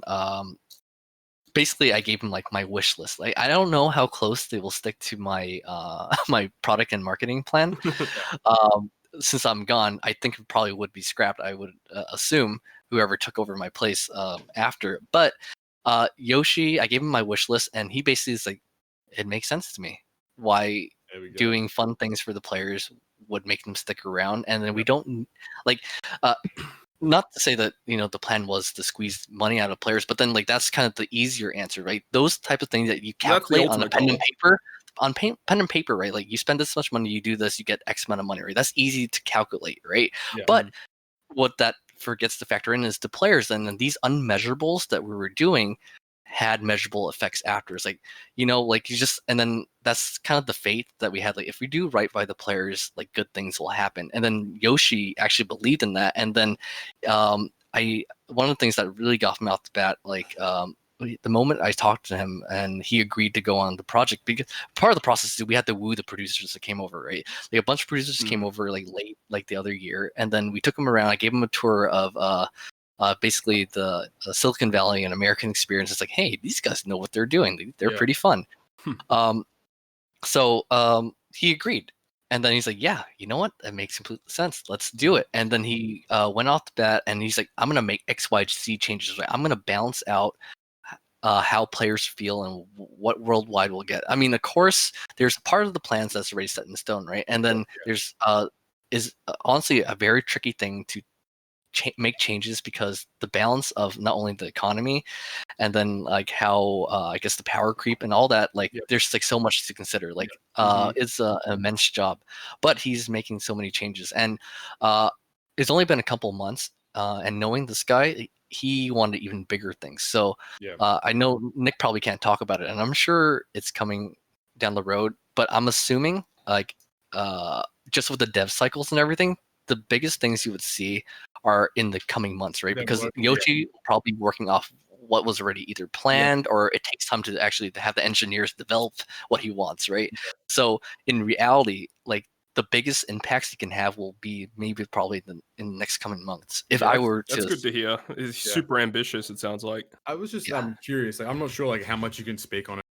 But how many people like are part of like the actual like development, like the software engineers or the programmers that actually like, work on Treasure Cruise itself? Tiny. It's less than a handful of people. That's why every little change is so hard, right? And why we have to fight for everything we want to do, because in reality, it's only a couple of guys, right? Yeah. And just like the Bandai America office, there's really on Treasure Crew itself, it was really just me, Nick, and the App Store guy partially. Yeah. That were pushing things, and we had Aoi over in Japan. And actually, that's a whole nother thing too. The Japan office, like for us to even have the game, there was a small group of people that believed that the outside markets, like the people locally, let's say Western project managers, for example, would know the product best for what's in the West. They believed that so much where they branched off, right? It's like, and they fought for, it's like, okay, like we're over here, we can't like manage everything from the sky like we're gods. We believe that we need to go to where the people are and have them like handle it. Yeah. So that's where Aoi's team came from, right? Where there's only a handful of them, and they believed on this so much where there was, I think the team started with only 3 people first, for example, right? Wow. And then they believed so much where they pushed and they supported us. Where of course I think they risked their their job and their career to make this happen. So we didn't talk about that a lot, but Aoi on her end was a big part of all these changes, because it wouldn't have happened if we didn't have her support. And then that's crazy to think that the team is like so small and so much is getting done. Really, that's what I'm saying. Like it's baffling. You'd assume that like teams would be made up of like huge fleets of individuals. Like I say, like programming and stuff like that. You would assume at least that you'd have like 10, 20, 50, like, a lot of not people. not even 2 handfuls. Yeah. I will say that the development side of the game is kind of a black box to us. Yeah, that makes That sense. was something that is I worked in the game, Cow, that was his first job in games. Yeah. I've been working in games for like a decade, and I'm used to being embedded in the dev teams as a community manager. Like I sit with the dev team, and we do, and I'm in the scrum meetings and all of that. Oh, I love them scrum meetings. I was in the daily stand-ups and all that stuff. Yep. But this, like, there were so many walls. Like, I've never met anyone who's a developer on Treasure Cruise in the entire time. Like, it's kind of a black box. I will say that I do know that the team is considerably smaller than it was back when it was a new game. Yeah, makes sense. But I don't know that. But none of us know the actual numbers. That's interesting. On the dev side. Yeah, but on the knowledge, it is actually, they're quite small, right? Of course, like I know the rough range where it is like less than like maybe about a handful of people. Also, like Nick said, is small. But changes like not only that, like us, like me and Nick, we didn't get to talk to the dev team.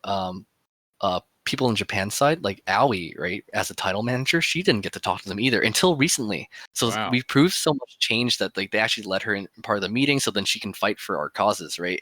Yeah. So they can hear what she has to say. Like, let's say for example, if we see something on Reddit, we'll write something up for Aoi, do a report or whatever, and then she will fight our cause in Japanese for us. Yeah, because like I think a lot of gacha games are very player driven. Like it's kind of like boastful to say because we are the players, but like it I guess you could kind of like look at it in the sense of we kind of think ourselves that we know what's best in terms of content and like let's say like releasing things and structuring sugos and legends. Yeah, but in I could reality, tell you, we are. I could go for it. Sorry. Sorry, I can tell you right now, you 100% are not. Yeah, no, that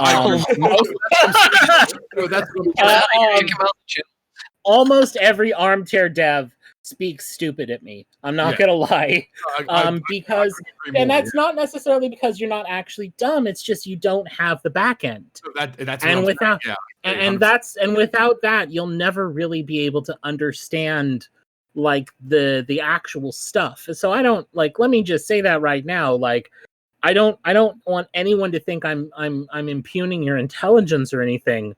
You just don't have the data to make those kinds of decisions. So a lot of your suggestions are just based on sort of what, I hate to say this, but like what we let you see. But that said, you're very right on the other hand, because players are very, very bad at communicating solutions. They're incredible at communicating the problems, though, and the opportunity. That is so facts. Yeah, and that is the trick: is that we find, it's our job, especially mine, community manager, to find to take those weird, angry rants, distill it down to what the real pain point is, and then communicate it to the team using hopefully that back end data that I have and they don't, to help them kind of come to a solution. And sometimes I'm able to propose a solution, and sometimes I don't even have enough data, and I'm like, look, you figure it out, but here's the problem. Well, actually, that's a fun little topic there, because we talked about like the viewership rewards thing a little bit, and now I remember where I was going with that. I just went on a tangent. G thing, my dude. I'm gonna get quiet. Yeah. So then people are furious, right? And then we had that "I told you so" moment, right? Me and Nick said, "I told you guys this was gonna happen," but that's not the solution, right? So then I stayed until like 2 a.m. that day, collecting all the player feedback. I made these charts and graphs, this data analysis using my expensive master's degree once in a while. That I pulled the data and made the suggestions like, okay, we need to improve the rewards like somehow, right? Like, here's my wish list, right? please do this. A long story short, we didn't get exactly what we asked for, but it was better. But then the important thing is what we wanted to show the players is that what the feedback we're getting, hey, these rewards were shitty because they really were. We need to change it, right? And then based on that feedback, we did make the change actually within a day, and that was unheard of, right? Yeah. Nowhere in Bandai Namco has that happened where players will say something one day and with before 24 hours passed, we immediately made the change. And that's how important like just commenting or just contributing to your voice out there is, because it really does matter. Just because like let's say Nick is barred from like talking from, let's say, directly on Facebook or Reddit, for example, like doesn't mean like it's not being heard, right? And it doesn't matter, because it really does matter. God, I wish I could though. Sure. No, that's I don't know, like that. It's really weird, like, because no, I my point was getting to the thing where I was like, I totally do agree with Nick. Like, you know, we tend to come up with solutions. I mean, I've done it plenty of times. Try to come up with solutions, and the community's gotten better at doing that. I will say. But no, I agree. I think it's very hard. It's very easy for us to make complaints, but it is also very very hard for us to end up actually coming up with realistic solutions for that. And like, I think like a lot of it is player driven when it comes to like games, like gacha games and stuff. But for the most part, like you mentioned, Chris, like people want to have fun when they play, these games. They want content. They want to be able to pull and get new legends and farm new things and actually like enjoy themselves, as opposed to seeing, let's like take Treasure Cruise for example, seeing it as a chore. And I think for the most part, within the last maybe 1.5 to 2 years, we've definitely seen a big push in that sense into seeing the game as being a lot more relaxing, a lot more enjoyable to play. And I think we sort of talked about it as well when we had Nick on last time. Is that we noticed a shift, and we talked about it a lot, and I'm not too in tune with the Reddit, but I'm sure they would have talked about it as well. Is that we definitely noticed that there was a shift in the approach to how things were being, how news was being given out to players, and the interactions through the live streams and through Twitter and those outlets as well. So we definitely noticed that shift as players as well. Yeah, that's the amount of work behind the scenes to make those things happen was ridiculous, and actually probably more than it should have been, because the easy thing is like we should just saying we should do the live stream, right? Because I wish that was the case. Yeah. But imagine making like an 80-page document to explain why I would need a live stream. It is ridiculous. Oh, no. It should not have happened. Yeah. I found it really funny. Like, sorry to interrupt. We are. This is just rounding back. We are very good at like pointing out the problems. I just find it extremely funny at that the podcast here, like we're like, oh, we should do this, that. No, we have predicted a lot of stuff that's come out. We have. It's super odd, dude. We have. Yeah, it's almost like someone's watching us. I don't know. But no, all jokes aside, it's really funny how like that happens. Like people are like, oh yeah, well that's why we went with like the Bandai Spies thing for our little Kizuna thing. Because like, well, we're predicting all this stuff. Let's just steer into the skid. But even like going all the way back to like the actual VIP lounge, and you mentioned the cotton candy thing, for example. Like, people have been like punching the air and crying about wanting I ruined my cotton candy or my Legend Mihawk. I want to be able to fix it and remove it. And then having that actually one day just pop into the game, and everyone was like, oh god, like they are listening, especially like, because that was not a thing on the Japan side. Yeah, exactly. So everyone was very like taken aback. They're like, oh god, like there are people listening and implementing. It was a big thing when that happened. And I remember when you announced it on stream, like you actually said, we took a lot of feedback from the VIP lounge, and you're like, oh, we're removing. You can remove candy now. Everyone was like, the chat. I remember seeing. I was going crazy. I was like, holy. Lots of Pog champs in the chat. Yeah, I was like, holy shit. Like, like that's crazy. Like we've wanted that for so long. And like, to have that actually like ready to go implement. And then they add plus 300 later. Yeah, and then Japan really screwed you guys over by adding the plus 300 candy. But man, they always gotta one up us, huh? As we say, it's Glow Best. It's always been Glow Best. Best, yeah, Japan's the beta version. Japan's the beta server. It tests and we get the best version of it. Yeah. So, I guess from now, so how did you transition over to Riot then, Chris? Yeah, that's what I'm very curious about, actually. Yeah. So to premise this, there's very the list is very short on a place or a workplace where I would have left Bandai Namco for, right? Actually, off the top of my head, I can't think of a single other place I would have left Bandai Namco for. Yeah. So, kind of like what I was saying before, I gravitate towards products that I believe in, and I played League of Legends for a long time. Actually, probably when it was in beta, right? So then my account is from like 2009 or 10. Wow. And I like the IP and the things, their mentality around the game. So I always loved it. Actually, a lot of things I was trying to push for Treasure Cruise and Bandai Namco and in general for our department was kind of similar to the mentality of how Riot Games approached it. Not everything, right? Of course, it has to be. It can't. But what I mean is, everything we do shouldn't just be focused 100% in the game. Where the bigger picture is like we want to make this a great ecosystem, right, for the players, right? So that means it.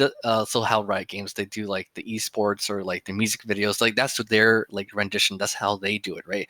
But then the reality is we need to define at Bandai Namco our way to make that ecosystem, right? Whatever that may be. So either that be podcasts or like fun little things we can do. It didn't really matter. It just so inside and out of the game, we wanted people to remember us and enjoy just other players and just things just to talk about, right? Just having fun. And it's not about like being numbers driven for like, hey, how much revenue if I, let Nick dance on camera, for example, right? Will be here. Actually, I was actually pushing for that. I wanted Nick to go on TikTok and like wave some swords around, just because he didn't want that. You remember that, Nick? I kept on bringing that up during meetings. Yes, I do remember, you bastard. I was like, people will just love it. They're going to ask why. They won't know why. And the answer is it's for no reason, just because, right? Right? And so that was part of the reason I liked their approach. So long story short, then actually this is a long story long. A recruiter at Riot Games reached out to me, right? Yeah. And I went through the interview process, and this is just me feeling out the waters, right? I actually didn't intend to leave Bandai Namco at all. I just wanted to see what they had to say. Yeah. But the more I talked to them, I started to get, it became more of a reality. So what happened was I got a job offer from them, and I took a really, really long time to accept it. I didn't accept it right away. And in reality, it would have been a slight promotion from what I was doing at Bandai Namco. But that still wasn't enough for me to leave it, right? Because I loved like the community, the things we were doing, and Treasure Cruise. So it was so hard. And I went back and forth with my wife. She's like, what do we do? Like, I have no idea what to do now. And at the end of the day, the offer was like great. And it took me 1 month to decide, so 4 weeks to decide that I wanted to leave Bandai Namco after I got my official offer. And then the interview process was 9 people I had to talk to. 9, so it was even longer than the one at Bandai Namco. It was rough. It was really rough. And then after like the 1 month it took me to just think about it, they were nice enough to wait. I asked them, okay, I need another month to round off everything I wanted to do to make sure the game is in like a good place, and then the handoff is okay. So I don't necessarily regret my decision. I love what I'm doing now, but I also really miss like kind of like the dynamic and things we were doing at. Just be honest, you miss me with Nick. Just be honest. I do miss me with Nick. It's not the same without this guy.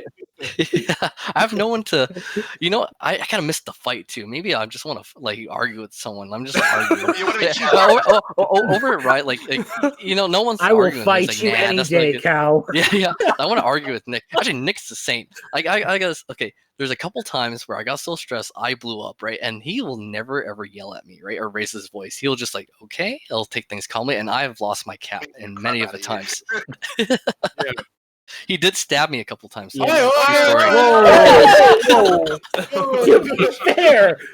be fair, you deserved it. Wait. You don't admit it to a felony on. You don't just say he stabbed me a couple times. And America's not violent, guys. Don't. We do not associate with Americans. Nitemare JP is honorary Australian at this current point. time. Wait, we can't just go past that. What do you mean he stabbed you? Yeah, bro, run that back real quick. What? Well, background, Nick, aren't you? You're good at fencing, aren't you? I am actually. I was on my college's fencing team, and before that, I grew up going to Renaissance fairs, so I am quite adept with a blade. As much as a fat guy can be. Let's go. That's crazy, dude. But Nick's a huge sword art online guy, so he had a bunch of the replica swords all around his desk. I like to tinker with them, right? I'll steal them off his desk all the time. Actually, near the end of the day, I keep on stealing them where there was more of his swords on my desk than his. And sometimes I like to just wave it around. And I forgot what we were doing, but then maybe we were talking about something, but he just shanked me. He shanked me a really good one. Just blew the wind out of me. Oh. I think you were doing a play swing, and I literally did parry riposte. Like I literally just knocked your blade wide and went between the ribs. It was a kill. It was a kill. We were just messing around, but it was a kill shot. It blew. Yeah, it took the wind out of me. So then, how does that? So you've done the interview. You've mulled over for a couple of weeks whether you're going to make the transfer. Yeah. And then I stabbed him. And he stabbed me because he was so upset. He's like, "You son of a, you're leaving." No, it's. No, but I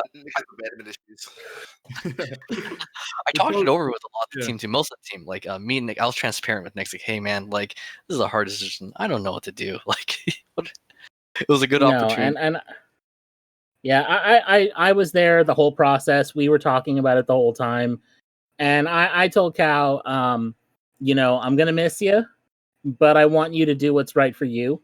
I'm gonna miss you, but not really. Because Yeah. He just wanted the desk space. But funny story is when we were reorging, like where to put everyone's desk, Nick had so many toys that our boss orged out half of two people's desks so he can put more toys. So then that was like on the official chart for a while. I was like, wait a minute, how come Nick has like two people's worth of desk space? And I'm not sure if you remember her. We had a thing that we wanted to start, Gift Girl, right? Her name. I'm not even sure I should say her name. Yeah, Gift Girl. But that was another one of those fun things we want people to guess and be excited. Gift Girl, Gift Girl. Like that's when like good things happen when she comes out. But anyways, Nick took half of hers. She had like half a desk worth of space on the chart, and then he took that was on his left, and another person's half space on his right. Hey, they weren't using it. Not for anything meaningful, anyway. Like priorities, just putting documents in the bin to make space for figurines. In the shredder you go. It's like photos of family, no waifus. Okay. We just coined that for the whole podcast right there. But yeah, it was a hard decision. But I mean, Riot Games, they were. It was funny they were named Riot Games because they were in reality had one game, which was League of Legends. Oh, the irony in that. But a little before I joined, they announced that they were coming up with a whole load of games and they needed people. And then part of that is squeezing into mobile, right? I don't just work on mobile now, but that's kind of like the expertise I bring to the table. Where I was working on when I was at Facebook, my main project was mobile version of Messenger, Facebook Messenger. And at the time when I launched that product, people hated Facebook Messenger. I'm not sure if anyone remembers that. It was a crappy product. Everyone was like bad mouthing it. Vividly remember that. Vividly. Yeah. So I've been in mobile since the start of it becoming like a bigger platform than let's say the desktop. At the time when I was at Facebook, being on mobile was a shitty job. It's the boonies. Like I started at on Facebook main web browsers. Like cool, this is awesome, right? Yeah. It's like okay, you're going to mobile. It's like oh my god, mobile. Geez, this is where Snake and all the other shitty little things are, right? But things have changed. So I've been in mobile for a while, and that's kind of my expertise that I brought there. It's more accepted now, anyway, with mobile stuff. I feel. Oh yeah, for sure. I mean, back in the day, you'd hate it, but yeah. Nowadays, it's it's one of the biggest money makers now. Oh yeah, for sure. Fun little fact. Okay, Bandai Spy here. Nick, close your ears. One Piece Treasure Cruise, right? It by far outperforms any other One Piece game in history, right? Yeah, So if you look at the charts, to compare everybody else, like the poor console guys, try as you will, like you will not beat One Piece Treasure Cruise. I remember I was looking at the numbers before I left.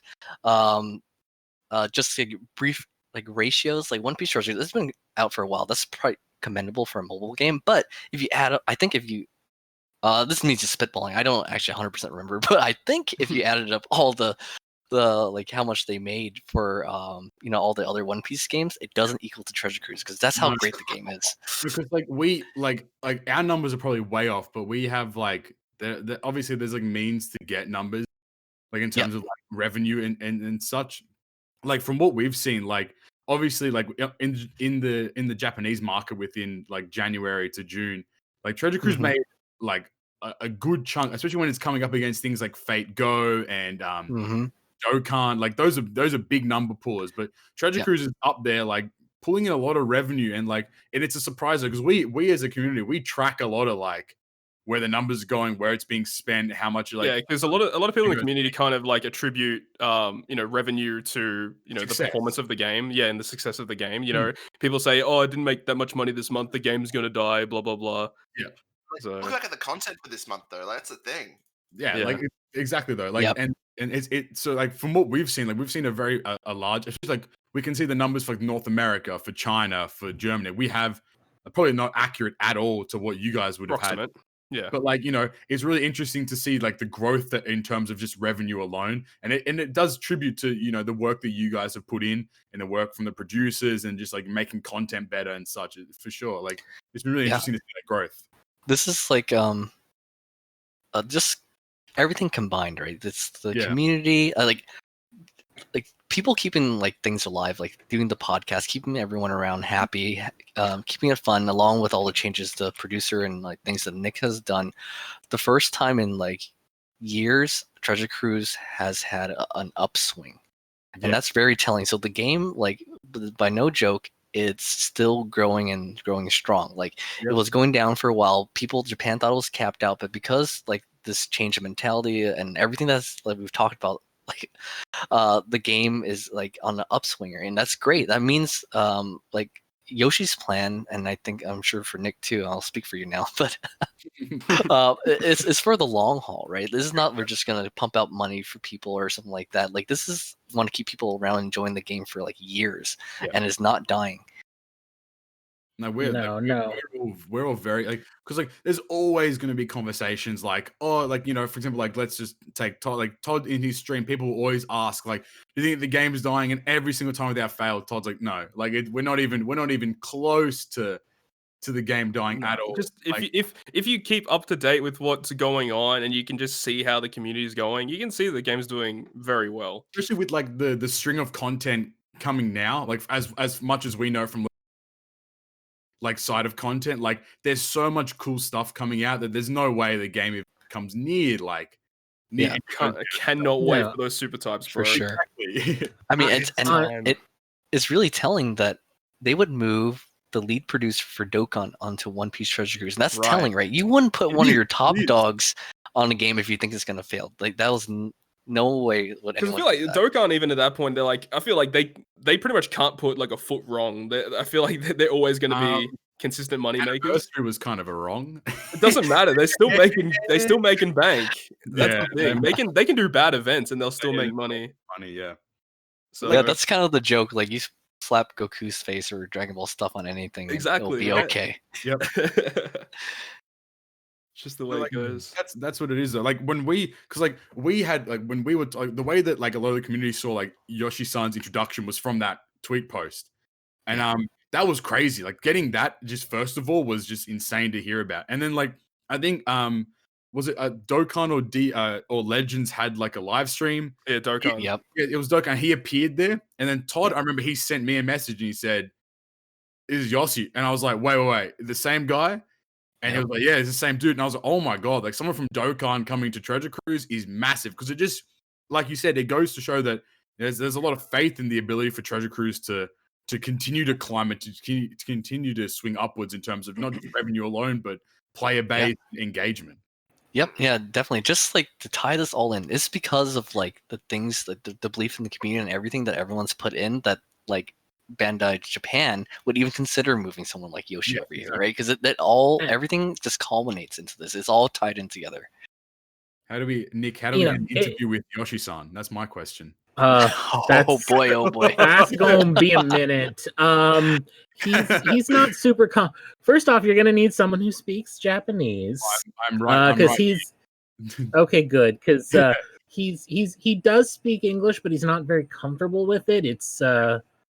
That's actually a lot of the Japanese guys. A lot of them do know English, but they don't feel like they can speak it well enough.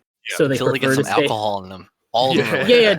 Oh my god. Yeah, no. As soon as you hit three drinks, they are going. Absolutely fluent. Satoshi was like that. Oh my god, this guy pretended like he didn't speak a speck of English, and the moment I got him a couple beers, he was like, singing and dancing like a pirate. Oh my god, it was funny to see. Oh my god. That was really, those were fun times. He's a good Satoshi was a cool dude to party with. Without a doubt. Yeah, he was actually really fun to party with. Like, going back to that producer letter before I left, that was one of the things I was super pushing for as part of that 1-year plan, right? Like we needed to let the people know that Yoshi was there, right? Because it's a big deal, and then that he was going to make an impact. And then initially, we wanted to make that a video, right?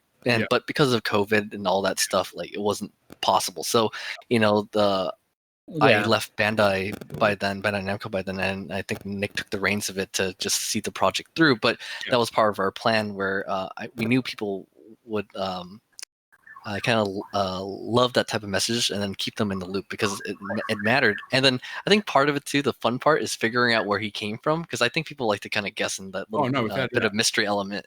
Well, no one knew until I'll speak for myself, I won't speak for everyone. I had no idea until, like I said, Todd sent me the image and I was like, oh, like Dokkan, like damn, all right, like that's massive, that's crazy. Yeah, that's a huge step forward. Yeah, we did want to be explicit about it originally. Yeah. That was something that we wanted to do in the apparently they didn't want to make a panic amongst the Dokkan community. The Dokkan side, which is fair. That's fair. But I'm a One Piece guy. I don't care about Dokkan. Yeah, let them know. That's a Dokkan team's problem. Yeah. Dokkan. At that point, Dragon Ball Legends and One Piece is all I care about. Even like Dragon Ball Legends, I remember when it got announced. Like, I'm not a big Dragon Ball fan at all, but when it got announced and I saw the gameplay and the animation, it had a good trailer. I was really excited for DBL. I thought it was going to be it was great. And for the time I played, it was very fun. And even now, it looks like it's doing fantastic still, regardless. Mm-hmm. Oh, so I was actually there for the announcement. I was part of the team that did that. Oh, okay. Oh, that's all right. Yeah. I was. We had. It was at GDC 2018. We had. We rented out a nightclub and turned it into a press conference center and brought in a ton of press. Yeah. We were there to talk about 4 games. We were there to talk about, obviously, it was the worldwide first announcement of Legends, but we also announced SAO Integral Factor, which was the MMO style mobile. Yeah. Oh yeah. I played that quite a bit for when it first came out. But actually, I was primarily on Integral Factor that day. But it was because I'm the SAO fan. Yeah. But then. Then on top of it, we also were Bounty Rush, and the Naruto game was getting a massive update. Yep. So we were there to talk about Naruto's big update, Bounty Rush.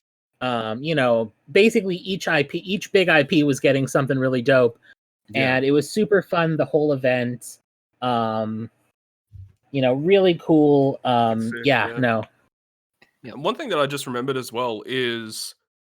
It would have been it's like the Tokyo event. It happened right before New Year's. What event's that? That was I remember Tokyo Game Show. Yeah, because because Treasure Cruise had a booth there, and I remember Satoshi-san was there running that booth at that time. So it's interesting. Oh no, I think that was I don't think that was Tokyo Game Show. I think it was a different one because I was there at Tokyo Game Show last year. I think it was like something right after. Yeah, I don't remember exactly the event, but yeah. Oh, that's right. Tokyo Game Show was in like September. That was right before our. That was like the weekend before our Japan conference. Is it relating to Shonen Jump or something? And it was the Jump event. Jump Fest. Jump Fest. Yeah, so I remember they had a booth there, and it's interesting because, the Japanese team had a booth there. Like that's awesome that they were doing that. Because they're all showing off the game. Japanese content creators too. Like one of probably the biggest, I'd say. His name's Koto-san, and he I remember seeing him on Twitter like posting photos about being there and stuff, and that was really cool to see as well. Yeah, and it kind of goes to show, after we had that VIP event, it was a case study, right? Yeah, where we showed like, look, this works, and it wasn't only for Treasure Cruise, but other games started following it, and then the Japanese teams like, hey, these Americans might have some like decent ideas, and then right, and then it started changing the mentality of that, and then I guess for the Gundam fans out there, we did like the Gundam like fan event, right? And it's almost kind of like the same style. I mean, some slight variations, but there's like this shift in like approach and mentality in general, and it's continuing to change. So you could kind of call yourselves trailblazers, pioneers. Oh yeah, true cowboys going out on the frontier of the Wild West. I will now forever refer to Americans as cowboys. I was cowboys now. The Yanks. I will accept troublemakers. Something like that, yeah. Oh. But no, yeah, actually, it was really cool, and we, a lot of what we did with the lounge was actually got built upon at the Gundam event, which we did in January. Before COVID happened, which we got to do some, and it was really cool because it's also difficult. And I'm be honest that One Piece Treasure Cruise is a licensed game, and we have a licensor, and that makes it harder to do some stuff, Oh yeah. Whereas I think we've been saying Japan a lot, and I should caveat before Nick goes on. Like when I say Japan, there's like so many different like areas where things got stopped. A lot of it could have been from the license, like Toei Animation, or like it's not just like the producer or dev team. Like there's like so many stakeholders. There's lots of gates you have to get through. Right. But yeah, no. Like the Gundam one, Gundam is an internal IP. Yeah. Bandai Holdings owns Sunrise, and in the last sometime this year, they actually acquired the other half of Gundam, which is Satsu. So we own that Gundam stuff now, all of it. You guys have like so much freedom to do basically whatever you want. Sort of. It's kind of like the Lucas Disney deal. Right. If we tell them jump, they still have the clout to say no. Yeah. But it definitely makes it a lot easier. Like we were able to do some crazy stuff. Like we had the guys from Bluefin to come out at that one talking about Gunpla. We actually had a guy come out. We actually had one of the guys from Sunrise come out to that one and show off a trailer for Hathaway Splash, as well as the opening couple minutes of the Gundam Build Divers Re-Rise dub, the English dub. You're giving Jihoon like a free No. free advertisement. Jihoon didn't. I'm gonna be real. I'm gonna be real. That had nothing to do with him. It was literally just you and me made the lounge thing look so cool that when we were like, maybe lounge for Gundam, everyone just glomped on and said we want to be a part of it. And it was like the lounge for One Piece, like I'll give you guys an idea. It was 120 pages that I had to write up and then plan. So it's everything from like how people stand in line, when the food will be served, where the mic will be, tests, like it's just everything you can imagine. Poison with orange chicken. Yeah, that was on the script. It was scripted. Oh my god! We laugh about it now, but that could have been. At the time, it was terrible. Yeah. Yeah, but basically they took that. It's like, okay, let's replace everything and put Gundam in there. Yeah, it was. But no, it was cool. The one thing we also got to do is for Gundam was I was able to secure some budget to fly out some of the partners, some of the Bandai, some of the Gundam-y Bandai spies to actually just take part in the event. Yeah. We flew one guy out from like Japan, another one from Canada. Okay, we're making people jealous here. And actually, this is something we wanted to do for One Piece. A lot of the plans, the sad reality of is that because of the licensing and like the complexity of One Piece, everything that we wanted to do for One Piece and couldn't, pretty much like, here you go, Gundam, you have more freedom. I guess you can do it. And I used to get so pissed at that. I was like, Dad and Mother, like, you took my thing. You took our thing. Yeah. And yeah. And then, wins for me, but yeah. Nick is on both, so he doesn't affect. I used to get pissed, like, oh my gosh, that was our idea. How dare they? But like one of our plans, like for the anniversary event, we want to do this huge things, like with the content creators, right? And or maybe anyone that contributes to the community, right? There's a lot of ideas floating around, and pretty much all of that got rejected, right? Because there's some legality things, and I'm not sure whoever will fight the good fight after me along with Nick. I hope that can happen one day. But then, like, I'll give you an example. Some of my crazy ideas was to, like, for example, let's fly Toadskii or or whoever he wants, his entourage, and then like a big celebrity next to Toadskii, and then we'll do a tour of the Bandai Namco like headquarters or something, and then I believe we wanted to do One Piece Tower is what I thought we were talking about. No, we're gonna do. Well, that's not possible anymore. But we were gonna do a big. It was gonna be like a Japan tour, basically, with us. Yeah, that'd be amazing. That didn't mad. That obviously got rejected. I actually tried to push that, or we tried to push that like a couple times. Yeah. And but sad that didn't get to happen. I'll even speak from like Aaron. Like once, like if, like for example, I'll talk for like us, like as the Australians, like myself, Cobb, Dylan, and Todd. Obviously, like when we heard about the VIP Lounge, we were like, all right, obviously COVID, blah blah blah. But like we're like, all right, 2020. If it doesn't get brought into like to like a PAX Australia, which I like doubt it probably would have. We were all thinking like, all right, maybe we just go to LA for like, dude, we were planning on it because like once we saw that VIP event, we're like, bro, we need to go. We need to go. Like you're talking about community forerunners, like the four of us are pretty ingrained in the community in a sense. So we were like, we were so into, all right, let's go to LA a couple weeks just to hit up this like the VIP Lounge and do all that stuff. Like we were just sold immediately. Hey Nick, who's my replacement again? She has a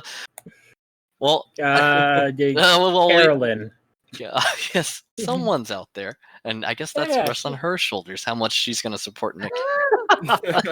You can blame her if it doesn't happen. I hope she doesn't hear. I hope she doesn't hear this. I'm gonna be blacklisted from the industry.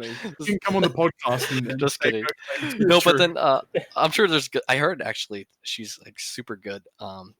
And then because since Bandai is so selective of who they bring in, like I don't, no doubt in my mind. But then I'm not sure. Like everyone has their different strategies and approach. And then this year, because of COVID, I'm sure there's some restraints of what can and cannot happen. So wish her best of luck. Oh my God, yes. That's unfortunate. Yeah, COVID just destroyed everything, man. We were all ready to go. We're like, all right, let's do it. Let's just go to LA Anime Expo. It's destroyed my life. Like I've had to dip into my savings. Like my work just won't give me work, and that's the thing. And there's so many people like that now that like traveling is going to be put off for so long, not just because of COVID and because no one's ever going to be sure like when it is safe to travel, but also like no one's going to have the money to do it. Yeah. Oh yeah. Oh yeah. No, it's really a bummer because like. We traveled so much last year and it was so much fun. Yeah. Like we did, just especially like me, because I was on both games. So like I'm gonna be honest though, the Anime Expo to Comic-Con turnaround is killer. you would have not slept for a long time doing that. I mean, because we did Anime Expo and then like a week and a half later we're flying to, we come back and then like a week and a half later, we're flying to San Diego for Comic-Con. Oh, no. And everyone left for Comic-Con but me. I was alone in our little corner office. Like I was so sad and lonely. Dude, you were so lucky because we were not in the con. We were in that like outdoor area for people who didn't have tickets to go to the con. Oh no. And there was no seating. It was hot as shit. No umbrellas. no like we had to go buy there was no shade. We went and bought cheap umbrellas just to have some shade. But like it was like heat stroke city, and it was a whole thing. Like I think we actually did have at one point a medical emergency where somebody in line did have a heat related issue, and we had to call a medic. It was bad. It was bad, my dudes. But like it was not as chill as the lounge. I'll say that. And it was a booth where we were giving away stuff, so people were just lining up for free stuff. It wasn't like passionate people. It was like, hey, what's your favorite Gundam series? I'm like, what's a Gundam? I'm like, get out of here. Here's your free shit. Please leave. And I think that was the thing that we're trying to steer away from with One Piece, right? Because like the thing I was trying to push, like, well, giving away swag, people like were just gonna be there for the swag, right? But then what really matters to the players is just talking and contributing to the game that they love, right? Or even interacting with the people that touch it. That's probably worth a ton more than giving someone like a $2 keychain. Yeah. No, we had the Comic-Con thing, we had people lining up for the $2 keychain. We had people who didn't even know what Gundam was lining up for a $2 keychain. It was and I'm over here trying to talk to him about like, man, you could take like Barbatos arms and like strike, and like, Ale strike legs and make your own custom thing, and it's going to be amazing. And they're like, what are you talking about? You're my keychain. And then I'm just like, here's your keychain. Maybe they just didn't want to talk to you. Maybe it's a little off. Look, do we need look, I can stab you again anytime you want, buddy. Jeez. This podcast is not affiliated if anything criminal happens. Oh my gosh. Innuendos or innuendos. Oh my gosh. Is this like an Australian thing we don't know about? No, listen. No, I'm talking about giving my good friend here steel, okay? Is that what you call it? Like, this is going to a strange place. Wow, look, okay, I think we've all had a little too much to drink. We.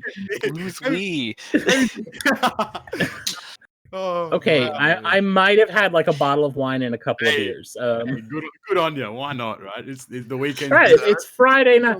It's Friday night. When you do like a 60-hour work week, you want to cut loose. I gotta check. Are we like way over our time for the recording? Because this has felt like a long time. We can go as long as long. We can cut it now. We like up to you. Pretty much it's up to you. Like if you're happy to keep going, if you want to like. Oh, I'll go as long as like anyone wants to listen to us babble. I'm having a blast. Yeah, we're really enjoying hearing all the stories and stuff. But I honestly forgot that we were recording. I was just chatting like amongst some friends. This is what we're just having our private VIP lounge right here. That's what it is, guys. I bet you wouldn't talk about this stuff at the VIP lounge. No, but that's all. Like we want this like after like when we all go out for beers and stuff. Yeah, exactly. No, this is what we want the GGP extra content to be. Like a lot of the time, it's just going to be us doing like just enjoying. Like the podcast is very formal. It's very like. Very set in stone what we're going to talk about, how we're going to discuss things, but these kinds of content is just we just talk whatever, and I think just shoot the shit that's what you like to say it. But so I guess now like going all the way back to Riot Games real quick. Yes. What are you up to now? Pretty much, what's your current day to day? Like, what are you working on? Or I mean, to the extent that you can talk about, obviously. Yeah. There's a number of things I can't talk about, but what I can talk about is I guess to start off, like in general, like the region that I'm in charge of is now Southeast Asia, right? Because before, when I was at Bandai Namco, like I had a select number of games, which was OPTC and Legends. If I stuck around long enough to be more involved past the plan, it was like for Europe and North America and like Oceanic, right? Yeah. Or actually we were able to push enough for is basically anywhere that spoke English, so that was like in Hong Kong and stuff in the works. But so then at Riot, I am for Southeast Asia and like Taiwan and so forth. So basically most of Asia except for Japan, Korea, and China, right? Those are like not under my purview. So our team over here is like much bigger because of just the scale of like the games, it's much different, right? It's like multi-platform. We're starting to make a ton of mobile games too that are coming out. Things have got announced like Teamfight Tactics. Oh gosh, I'm blanking out. Wild Rift is coming out soon, which is kind of like the mobile version of the normal League of Legends. And we have the card game. Yeah. So I have a lot more games under my belt now. So it's basically every game that we have will be I'll be working on or being a part of, right? But that being said, like I can't have the same amount of like overview that I used to do before at Bandai Namco. Bandai Namco, I pretty much had my finger in a little bit of everything, right? Even like going on like camera with Nick and helping Nick with things. Where I'm a little bit more distant now, where I have a team that works with me or like works under me now, and they each have like their own country and then like the set amount of games. So the sad part is like I can't play and be part of my games or be involved with the community as much as I was before, right? And that's one of the things where for Treasure Cruise, I used to go on the Reddit. I used to watch a ton of YouTube videos, right? Like anything that Todd had, like Atsu or Zini. Like I used to watch like anyone who would make anything, and even like small channels, right? It doesn't even have to be like the biggest like names or like the most commented thing on Reddit. Like I will try to be like knowledgeable or and see what people are saying. And I won't be able to do that at Riot. But the flip side is pretty cool that I'm not kind of pigeonholed to just mobile games anymore. I kind of work this is kind of all platforms, right? Because our games like for Valorant, actually I was a huge CS 1.5 player back in the day. So then that's before Steam came out, right? That was Steam was 1.6 Counter Strike. But now that Valorant came out, I'm like super into that. I play with my wife all the time. She likes that game. That's awesome. Yeah.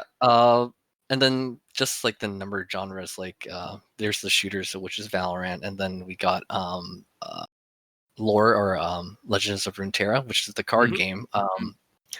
So I used to be I'm a huge Magic the Gathering fan. I have so many Magic cards that my again I can say my wife, but then she hates it, right? I keep these little boxes all stowed away, actually along with my Gundams, because I have like too many of these toys everywhere, right?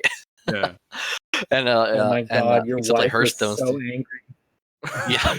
Your wife was so pissed after the Japan trip with how many gunplay you bought. Oh man, I wonder if I can show a picture. I got like, it was a ridiculous amount, guys. Like I had to ship the amount that I got had to be shipped back in boxes. How did you bring it home? How did you bring it home? I had to ship it back in boxes. And the problem is I didn't speak Japanese. I didn't know where the hell to get a box, right? So and then I had to ask one of our coworkers, actually he used to be the guy in charge of One Piece Treasure Cruise before me. A number of years ago in the early days of One Piece. And then he told me, it's like, well, I don't know where to buy a box, but here, I'm going to write you a sentence in Japanese. You go to a random convenience store or like a supermarket, right? Show them this text. There's basically, please, I need a box. Do you have an extra one, right? And I showed it to the random like clerk at like a grocery store, and he's like, okay. Then he just gave me these extra boxes. Yeah. Cool. Yeah, what I was going to say is, if you have a picture, you can send it to the chat, and we'll flash it up on the screen when you said that. Oh so. Man, okay. I have to dig through this. Nick has another story here.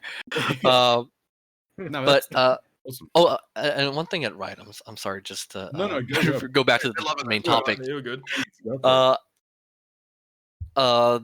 Just because we have such a big team now, like the duties are kind of separated. Because I was a product marketing manager before at Bandai Namco. That means like a lot of some of the product management stuff is under me and like the marketing stuff. Yeah. But at Riot, as a publishing lead, I have to not worry about running the ads myself anymore. I used to do that, and eventually I had someone helping me run the ads too at Bandai Namco, but over at Riot, someone else does that, right? I just kind of have to look at the numbers, and that's kind of nice because I hated doing that. Like I just wanted to come up with fun things to do. And then that, and then like the more of the product side, there's someone more involved with like the day-to-day, like, hey, is the game healthy, like pulling up the numbers. That's someone else's job, right? Which is great, because I don't want to look at that all day either, right? That's not another not fun thing.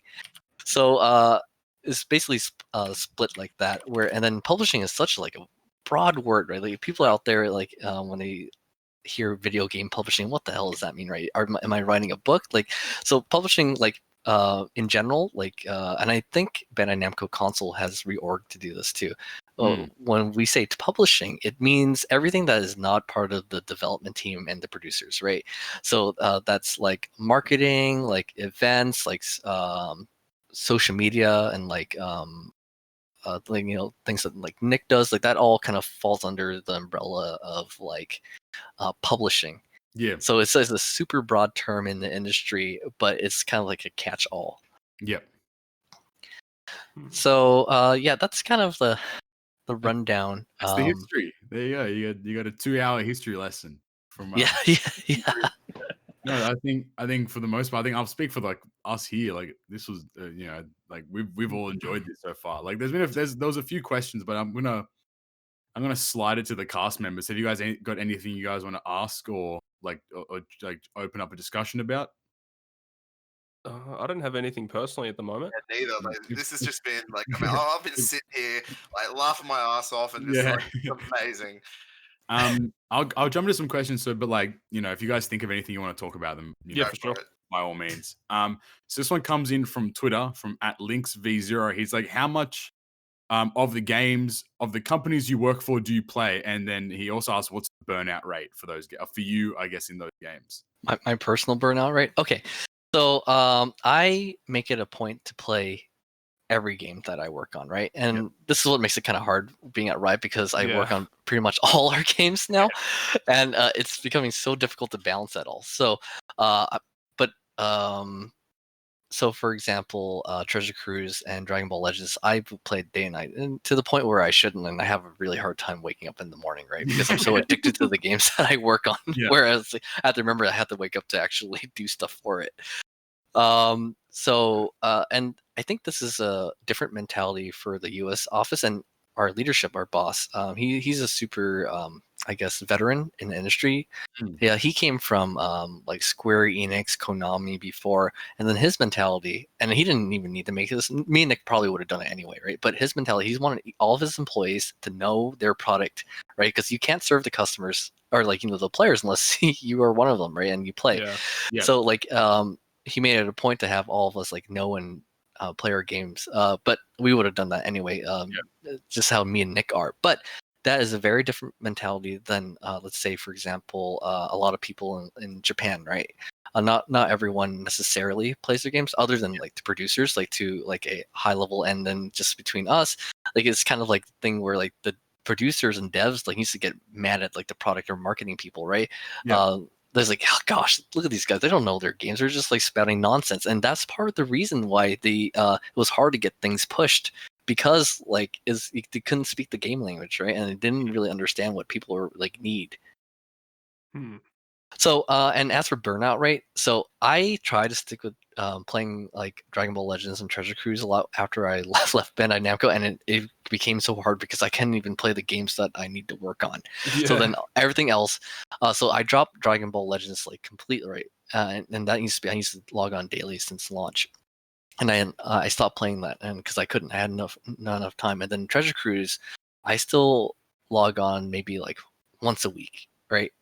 But so I kind of churned for those, and it's kind of sad, but that's what it is. Now for the games for Riot, right? I play Valorant like every day. I love it, right? And that's like a lot of the focus. This is the big new thing out right now. League of Legends, like I haven't played it in like weeks, like almost maybe a month now, right? Normal League of Legends, but I played it for a long time. I still liked like their environment, and then they have like the auto chess game. I play that. Teamfight Tactics. I play that at least a couple times a week. I got really mad because not mad, but I got demoralized because I keep on failing my promotions. I got pretty high up. I was a platinum and almost like diamond for Teamfight Tactics. I'm not that good in normal Summoner's Rift. I actually kind of suck for how long I play. But Teamfight Tactics is okay. But I got demoralized, like, oh, I can't do it. And then I hadn't played in maybe like a week. The one game I find that I have a hard time sticking with is the card game, right? Even though I think it's pretty well made, I think essentially for me the problem is like I think a lot of people in general, there's a finite amount of time that you have, and then if I had to choose and things I have to do, like either I watch a movie or play a game, like playing a card game in general is low on my list of things to do. So that I kind of like, as maybe Fallout, I hadn't played that in a really long time. So that is a game that I fell out of, personally. Yeah. Yeah. So I guess I'll extend it to Nick as well. Whoa. Scratching right now. Sorry. Can you hear me? Yes. Hello. There's a little bit of static coming from your end, just a little bit. All right. Let me. Okay, go. You. How's that? Is that better? Yeah, it sounds good. Fantastic. Okay. Yeah, I just had to mute and unmute. Horrible. That's not probably because of your mic. Oh, sorry, I'm not sure where that came from. I know exactly where it came from. It came from wanting to get stabbed. I've been holding that one. I've been holding that one in all day, like the whole podcast. I just wanted an opportunity to stick that in. Oh wait, no, let's me out of context. Wow. Hey, you did this to yourself. Oh my god! Oh, I found an interesting picture. But yeah, like, as you can see, we talk like actual friends. But yeah, it's all a facade. How much? But yeah. Do you play as well? Okay. As for what do I play? I play. I will say this: I play all the games I work on. I always have. I do notice that I kind of do a thing where one of the games I work on will get a little more attention for a while, and then the other one will. Mm-hmm. Like, I go super hard on Treasure Cruise and kind of neglect GBGW for a bit. And I don't want to say neglect, like, oh my god, I'm just like, I'm logging in and playing for like 15 minutes instead of like hours. Yeah. Right? God drops it now. I'm sorry, guys. I'm sorry. Yeah. I'm sorry, Zed. I'm sorry, Andrea. I don't believe Nick. I bet you if there was a podcast for Gundam, he would say the exact opposite. No, I'm not true. Like, but I'm saying but no, like sometimes I play more Treasure Cruise, sometimes I play more Gundam. It's just kind of like it depends on the events and sometimes kind of my mood. Like, Gundam is a lot more auto-friendly. Like, Gundam is more of the my numbers are bigger, I win. Yeah. So if if I need more of the like casual, like where I don't want to think about stuff, I'm probably gonna play Gundam. But so if I casual. Oh my god. Yes. But you can do that on Treasure Cruise too. You just use Kaido. Yeah, but we've had this talk. I don't have Kaido. Oh damn! Not yet. It's called just do more pulls. Just do more pulls. Yeah, just get that Bandai money, dude. Oh yeah, exactly. Yeah. Well, that's you use Hody, Nick. You like Hody, don't you? We are not having this Hody Jones talk. Goddamn Hody Jones. There is a whole.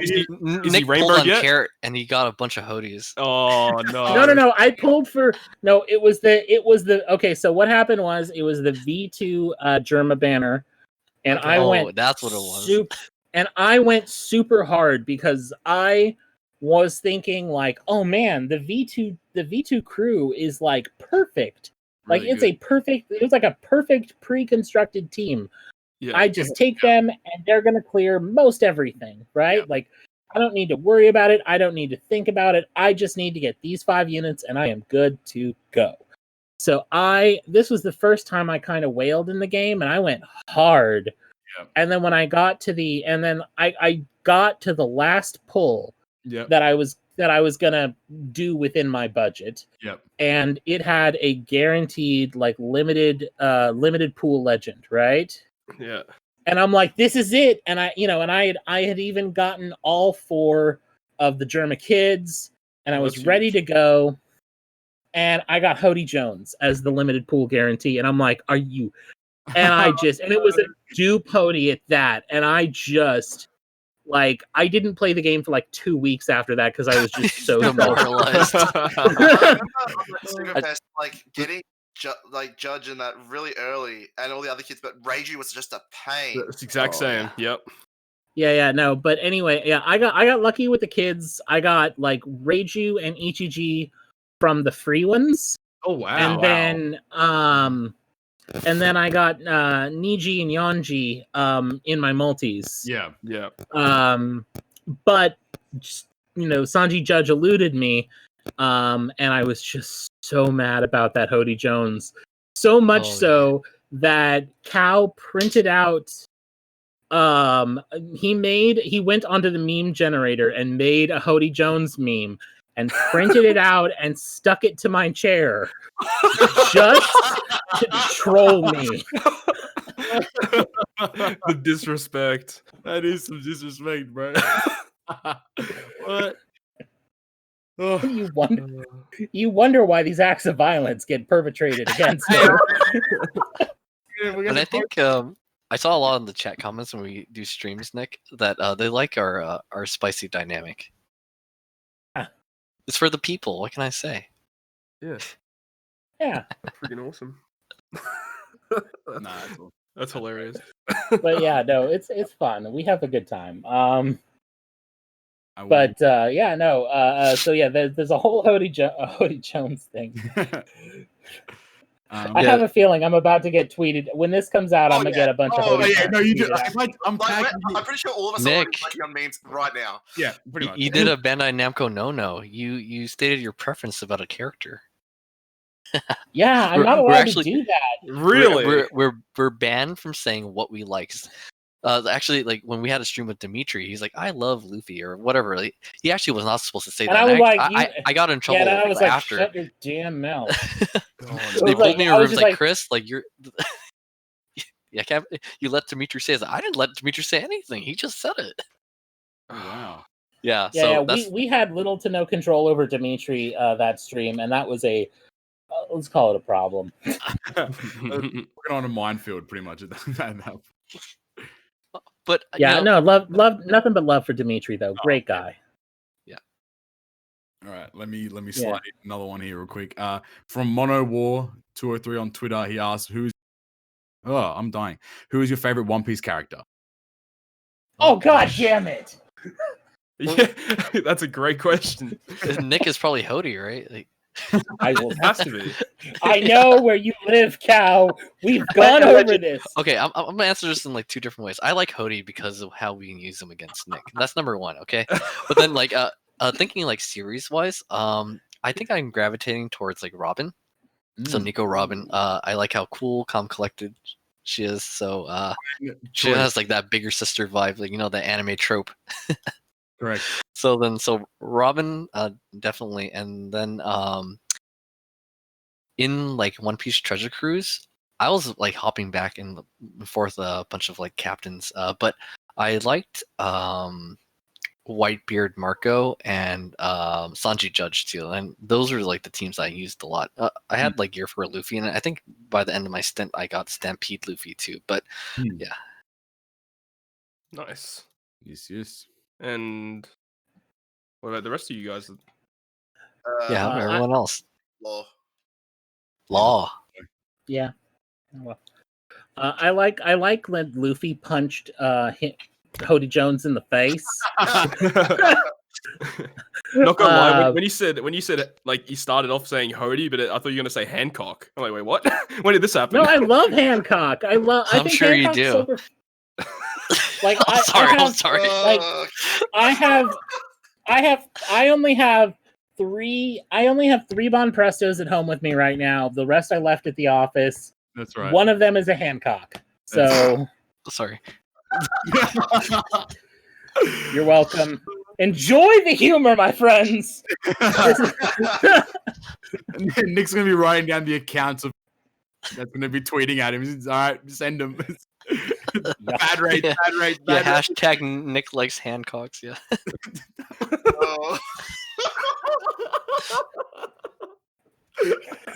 Made me a vote for Nick Han or Cock. Like, I'm gonna just go to the next question. At Dean_Quack asks, what was it like working as a product manager for OPTC and Dragon Ball Legends compared to what you're doing now? I think I answered a little bit of this like before, but I think the main difference is how close I am to the product. Yeah. At least on like the player facing side, was much more at Bandai, right? And then like another thing I mentioned is the unique nature of like how the One Piece Treasure Cruise community and even like Legends is a bit different than how the dynamic of how League of Legends players, for example, act or Valorant players. Yeah, so a little bit more further away from the community, which and in working with community managers like Nick, I definitely don't work as close to community managers now as I did before. Yeah.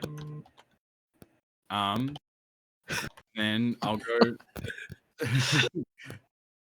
I'll go into one. We'll go into one more question. I see that. I see that one. I swear. There's snickerings because there's Hody Jones popped up in the chat. I'll go into one last question from Bryce Griffith from the YouTube community section. He asked, "What are some of the more challenging marketing aspects while working on OPTC and DBL, and were there any fun/interesting moments while working on it?" Yeah, I think the most challenging part is dealing with the licenses. Oh, Nick, yeah. Oh, you're right. What am I thinking? Nick for sure. Before we go on anything else. Oh gosh. Yeah. Oh gosh, I don't even remember what it is. All I can think about is Nick now. Jeez, I can't even think of another answer for this. What tops that? You can't. I have that effect on people. Oh, wow. But I think the two things actually. The cultural difference, like working over with Japan, like not that they don't know what they're doing, because they definitely do. Yeah. But kind of getting the understanding of like what we mean and what we want, and then how Westerners think compares. And I guess the cultural norms over in Japan, right? That was a huge hurdle. That's number one. That compiles on when we have to work with the licensor, right? Because they typically don't work as multinationally as like our counterparts, like even our producers and stuff like that. So working with Toei Animation, for example, is notorious to be the hardest licensor that you can work with at Bandai Namco. So just getting things across and done through there, because they're pretty strict, right? And to the point where they've been doing it for a long time, like Dragon Ball, like One Piece, like those things have been doing great, right? So the mentality is like, well, it ain't broke, why fix it? It's like we don't need these guys to tell us what to do. This is already working. So that's kind of like the biggest hurdle. Yeah, that's for sure. That is a big hurdle. We got through a lot of it though, so I won't explain it anymore. But everything in the past hour we talked about was kind of like a challenge and thing that we did for marketing. For sure. I think that does about wrap us up today. Is there anything else from the crew? Anything we can slide in before we? Yeah, massive shout out to Nick and Chris for your hard work. Yeah, definitely. You're always welcome on the podcast. If you guys want to just come on for some banter or something. Yeah, without a doubt. This has been fun. Yeah, for sure. This is really fun. Yeah, definitely. Like I said, I forgot we were even recording. I was just like chatting.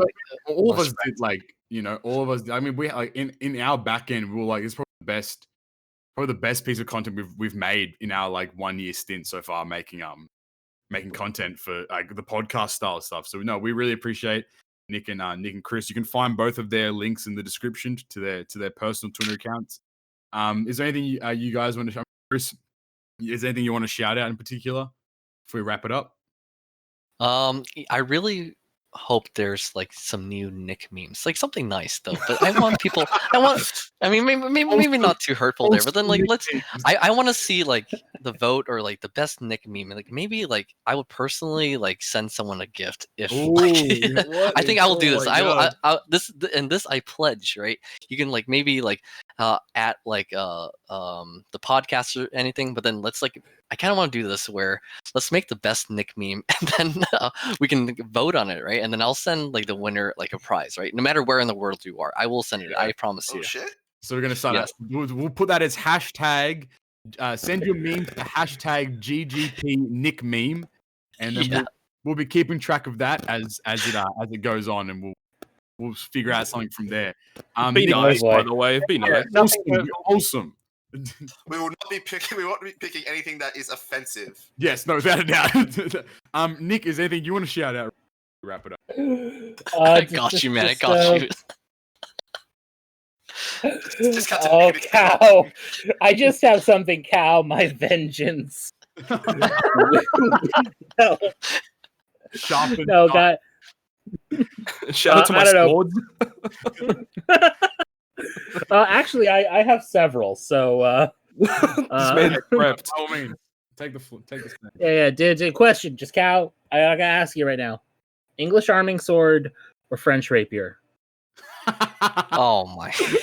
None of the above. Unless that's what we're sending to the fans. No, I think that's what we're sending to your innards. My innards. Oh my god. Oh, wow. Oh, no. Dude, OPTC death Jesus. threat? That's the caption right there.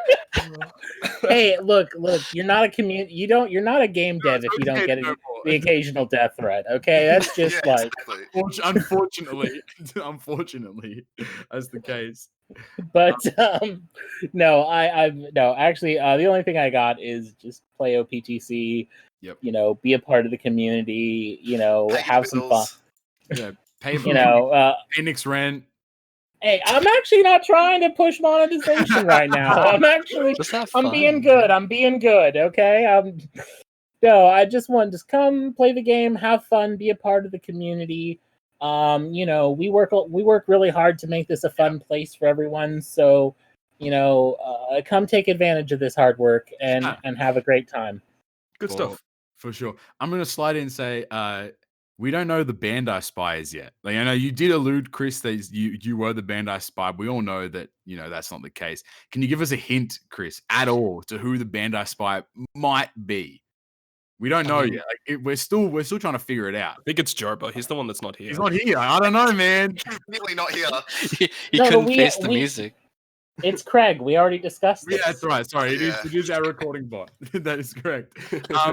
No, like we said, we do really appreciate Chris you taking your time out, and obviously Nick on such short taking your time out today to be part of the experience, and we really do enjoy it. So we're going to push this one forward. So it's going to come out pretty much in about maybe 2 days or so. So yeah, we really do appreciate you guys coming out. Thanks, guys. Like Awesome. I said, Can't wait to watch it.